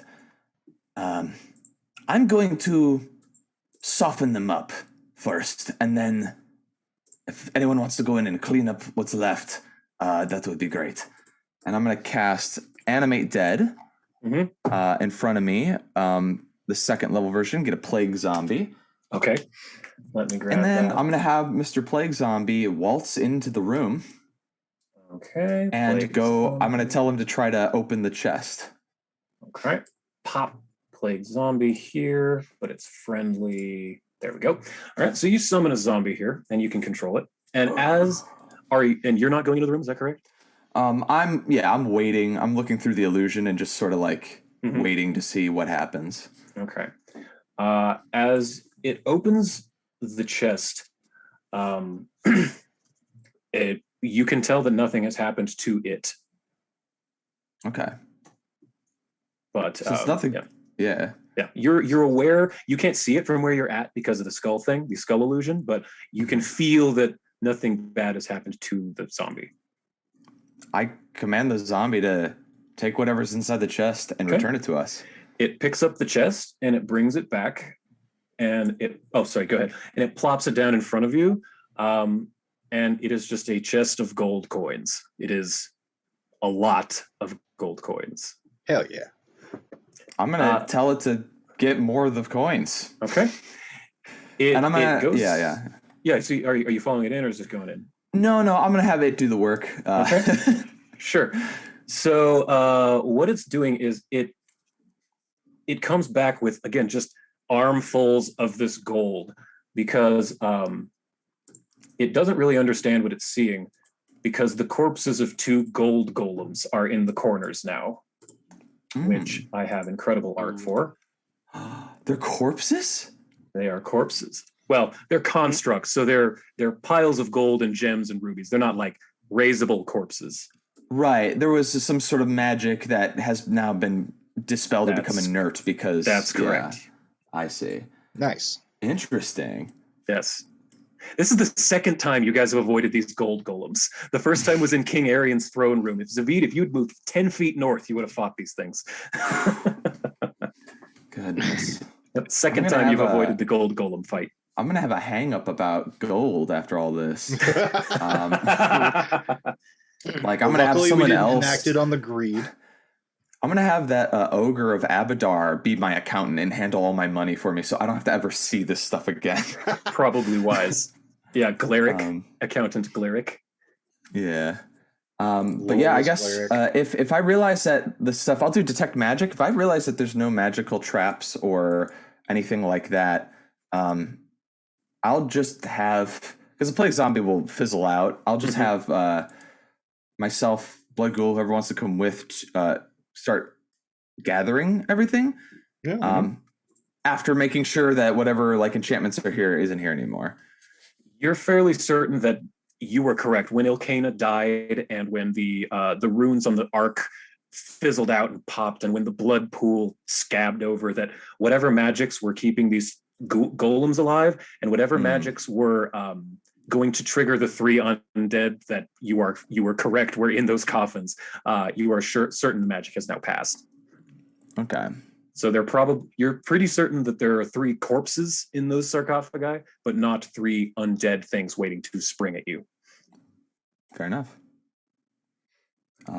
Yeah, I guess whatever treasure and gold is there, kind of to the party sort of total, and get the hell out of Dodge. I will add that eventually. So yes, let's go ahead and need the different map. So yes, you managed to get out of here with very little resistance, because as you're walking out, you see that on the ground are dozens and dozens of ghoul corpses that were flooded within the main chambers, but were trapped when you were all trapped with Illcayna. They were trapped outside. So let's go ahead and pull you over here. And by the way, I don't know if like Demiris before we left wanted to like destroy the body of Illcayna. I kind of took her head. If you wanted to use some sort of radiant thing to like completely destroy what was left so it couldn't be raised, that might be a good idea. So we don't have to figure that out later, you know. I don't know about that. We've got like other idea. demons and other gods that we got to worry about. I feel like we're probably going to see her again. Because what focus points come back every 10 minutes. Yeah, so I could like wait and just burn the corpse with that sunblade. Just standing over her, just waiting. Sure. We can just drag the corpse with us, and then once you've refocused, all right, just burn it here. You know, like it doesn't matter where it gets burned.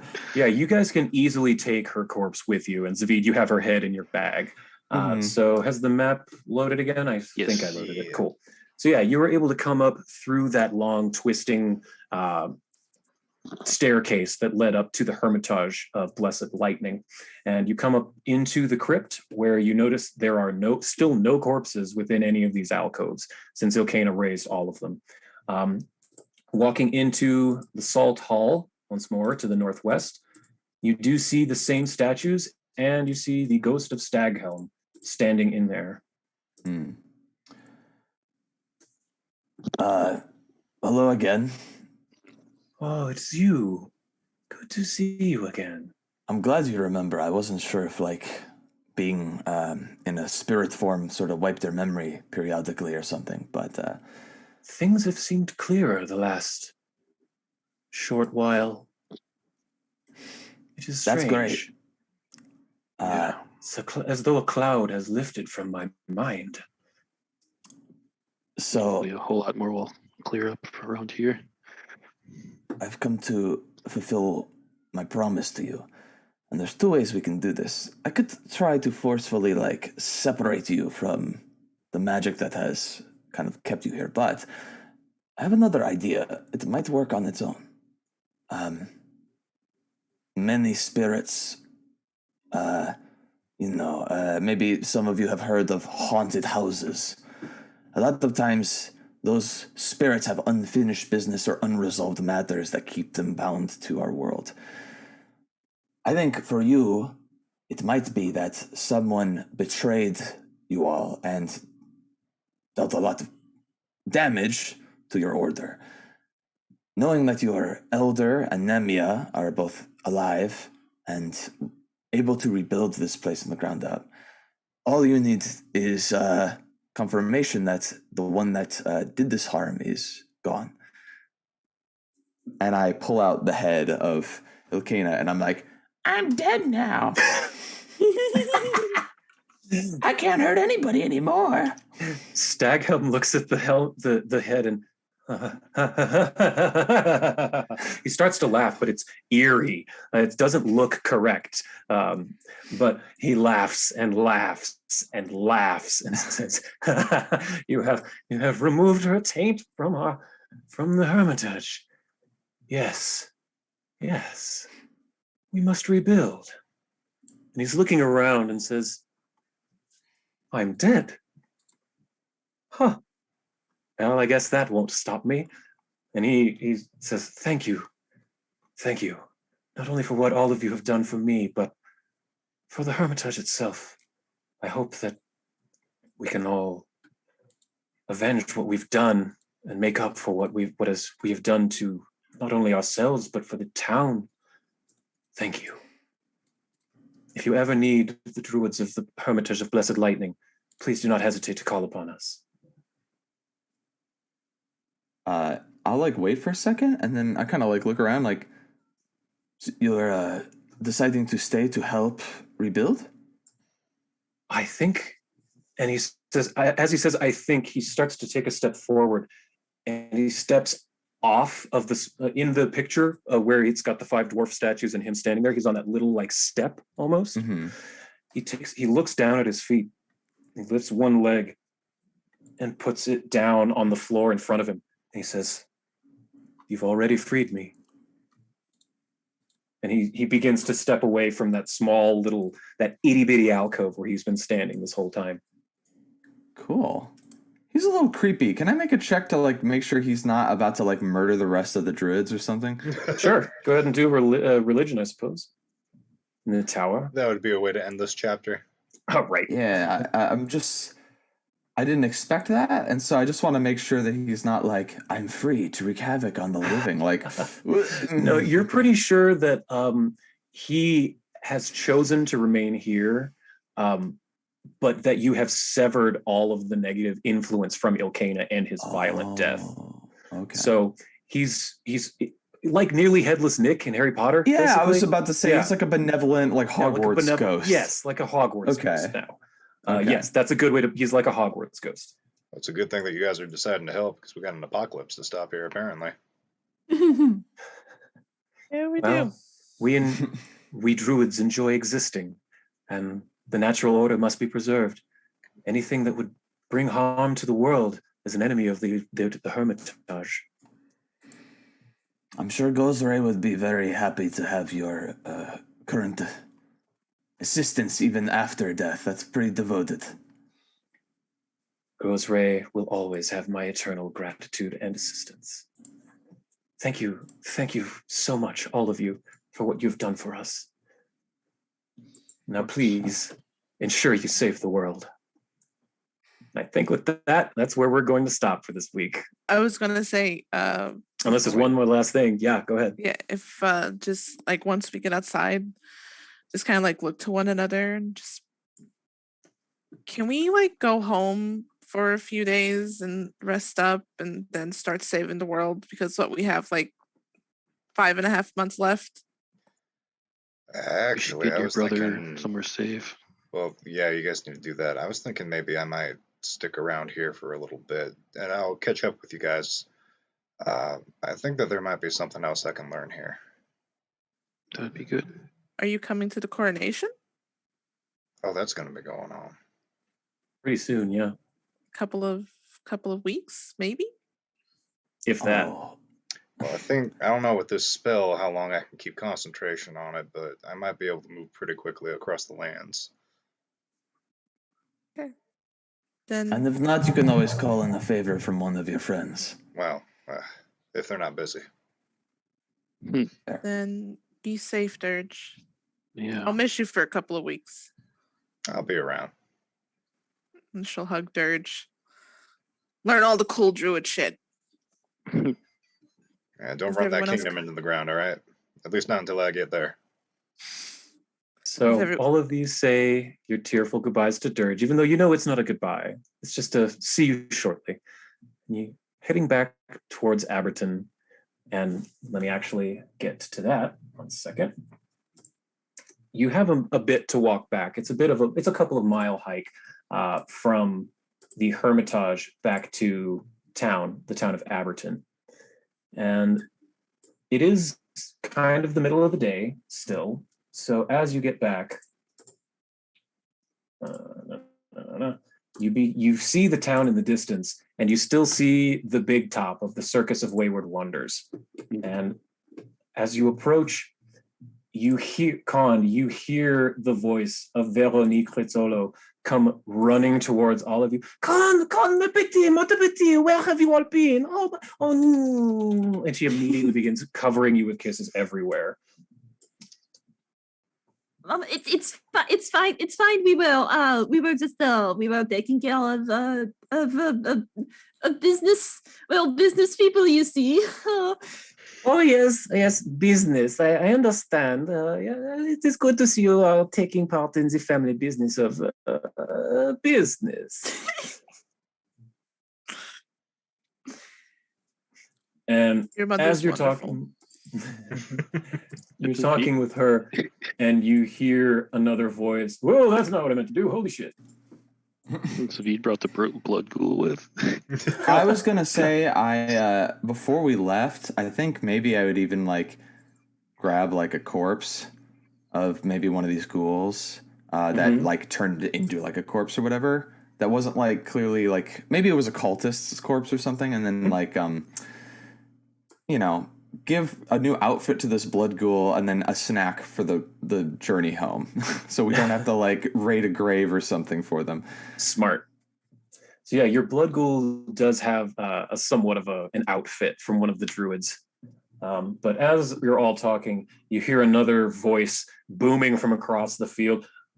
Where's my little girl? Where's my con? Get out of hey, move it. Hey, can't you see I'm walking here?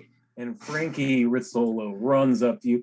Hey, bada bing, look at you. What happened, huh? We were doing adventure things. Why are you all covered in Nothing blood? dangerous. Nothing at all. This ain't your blood, is it? No, it's not. It's not my blood. That's my It's girl. never my That's what I blood. thought. It's not all my blood. You don't call it blonde. Blonde. Oh my god, blonde. Conda bloody for no reason. Two outfit. Conda bloody for no reason. You ever find out who did all this damage to our circus there? Yes. Where do you think that blood came from? Oh, I like the way this guy thinks, huh?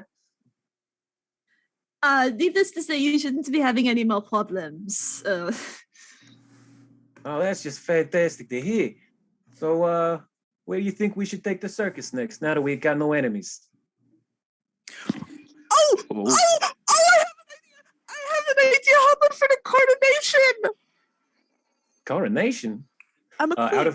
I can't remember if they knew that or not. Did you ever tell? Did you No, tell we her didn't. that Danny's queen? I don't think we did. I don't think Con did. I don't think any of you did. She Okay, was trying to so- keep it a little down low on how Yeah. dangerous her friends are. So when you Yeah. say that, Frankie and Veronique look to you, Danny, and they say, and then they look to each other and say, coronation? And they look immediately to Con. Oh, did I not tell you? Oh. You didn't tell us you hang out with royalty? How did you skip that? And Veronique says, oh, royalty, eh? Quite a Look, few it's contacts a long there. story. I mean, it started when we saw Danny running in a field, and then I think she tripped. I was being chased by wolves. Yep. That's a hell of a thing. Yeah. Well, no, hold on. You say you were a queen? Queen of what? Druma. Druma? I thought that Druma was ruled by a human king. You look like an elf, if I'm not mistaken. It's a long story, but I have coronation in like a couple of weeks. So how about you guys come over there? Druma is quite a large capital city. We could expand the circus, get our name out there. We could be bigger than I forgot her name. Shit. Dusklight, yeah, Dusklight. Madame Mistress Dusklight. We could be bigger than her circus. Yeah. And with a sponsorship from the Queen, I mean, that's a signal boost. Yeah, absolutely. I think. And then Frankie immediately just runs across the bridge back to where all of the other wagons are. And says, hey, everybody, we're going to Druma. Pack your shit. And he immediately just disappears from sight, starting to put things away in his wagons. That way you have your family around for a little bit, Con. Oh, Danny. And she's gonna like give you a big hug. And she'll hug her back. Okay. Let's get out of here. Okay. So you all Let's go home. You hug, you eat, you rest, you patch up your wounds, you get back in your carts, and you head back on the road to Druma. And this is where our chapter will end. We hope everyone will join us in about a month or so after our small hiatus, where we will come to the next chapter of the Tales from Shadow Valley. There's a lot in store, like a lot. So we hope everyone will continue joining us. I'm legitimately scared. We will make plenty of announcements when we come back. We will probably be taking almost the entire month of March off, just so everyone knows. But beyond that, please join us next time, and we will be thrilled to have you. Does anyone have anything they would like to plug? Come by on Wednesday and check out Sin City by Night. Oh, and we are also, once again, wanted to mention that the Bard's Playhouse is supporting Roll for Ukraine, the charity that is going to be sending aid to refugees fleeing the Russian invasion. The link should be down at the bottom in the description. Please donate if you can. And we will see you next time. Thank you so much, everyone, for joining us. Thank you. Bye. Bye. Bye.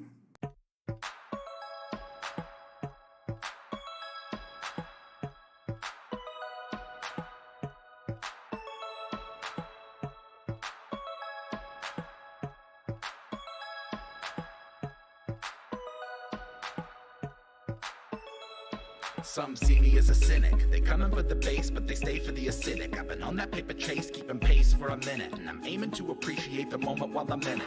Genesis a menace on the mic, so sinister. You might get some venom from the bites I administer. Winner from the start, superstar with the finisher. I got a decent heart, but I'm hardly a minister. A bardic apprentice, I'm innocent as a lamb. Worm like I'm Dennis, I don't dare to give a damn. Firm in the philosophy, I am who I am. I'm a carbon commodity, I need to be verified on the gram. Tightrope walking the it and the superego. Lifeboat liable to fire the torpedoes. Keeping to the credo, I'm free to achieve the dream, or at the very least I can release some of my steam. Alignment is just a part of the process, and lately I've been making some progress. I'm finding the defining the balance of good and evil and people is nearly an impossible conquest. Regardless, stay CG, only way I know how to be. When I combine my child with OTIC, an outlaw like I'm Robin H. OOD. I made it through the rubble, now they got trouble with me. So we're supposed to be sophisticated. Then why is 67% of the population undereducated? Emotionally incapacitated. Historically opinionated characters end up assassinated. And that's okay with the people faking it day to day. Capitalizing on capitalism, it's pay to play. Waiting for data to make it fade away. Whether you admit it, we're witnessing biological decay of the human race. We're going to a new place. I really hope it comes soon. I don't do space, two-face, trembling bass, running the rebel base. Outpacing enemies in the interface. In your face like a zygomatic arch. I got them in lockstep, meaning my melodramatic march is effective, albeit rather subjective. I encourage you to pursue a new perspective. Alignment is just a part of the process, and lately I've been making some progress. I'm finding the defining the balance of good and evil and people is nearly an impossible conquest. Regardless, stay CG, only way I know how to be. When I combine my child with OTIC, an outlaw like I'm Robin H. OOD. I made it through the rubble, now they got trouble with me. Since the day I was born, I've been non-conforming. I put myself in a position to make a living performing. Haters should consider this a form of warning. I've been swarming on them like a storm, I'm global warming. I'm not the one, done been through too much madness. Mastered the wrath and the sadness. You would need an atlas to match where I'm at. The fat cat put a nerdcore rap back on the map, that's Yazik. Weaving that underwater basket. Rap till I'm wrapped in a casket. Snapping I'm back on the track like I'm Matt Foley. Stay blown like a fiberglass gasket. Gassed up, I'm a maniacal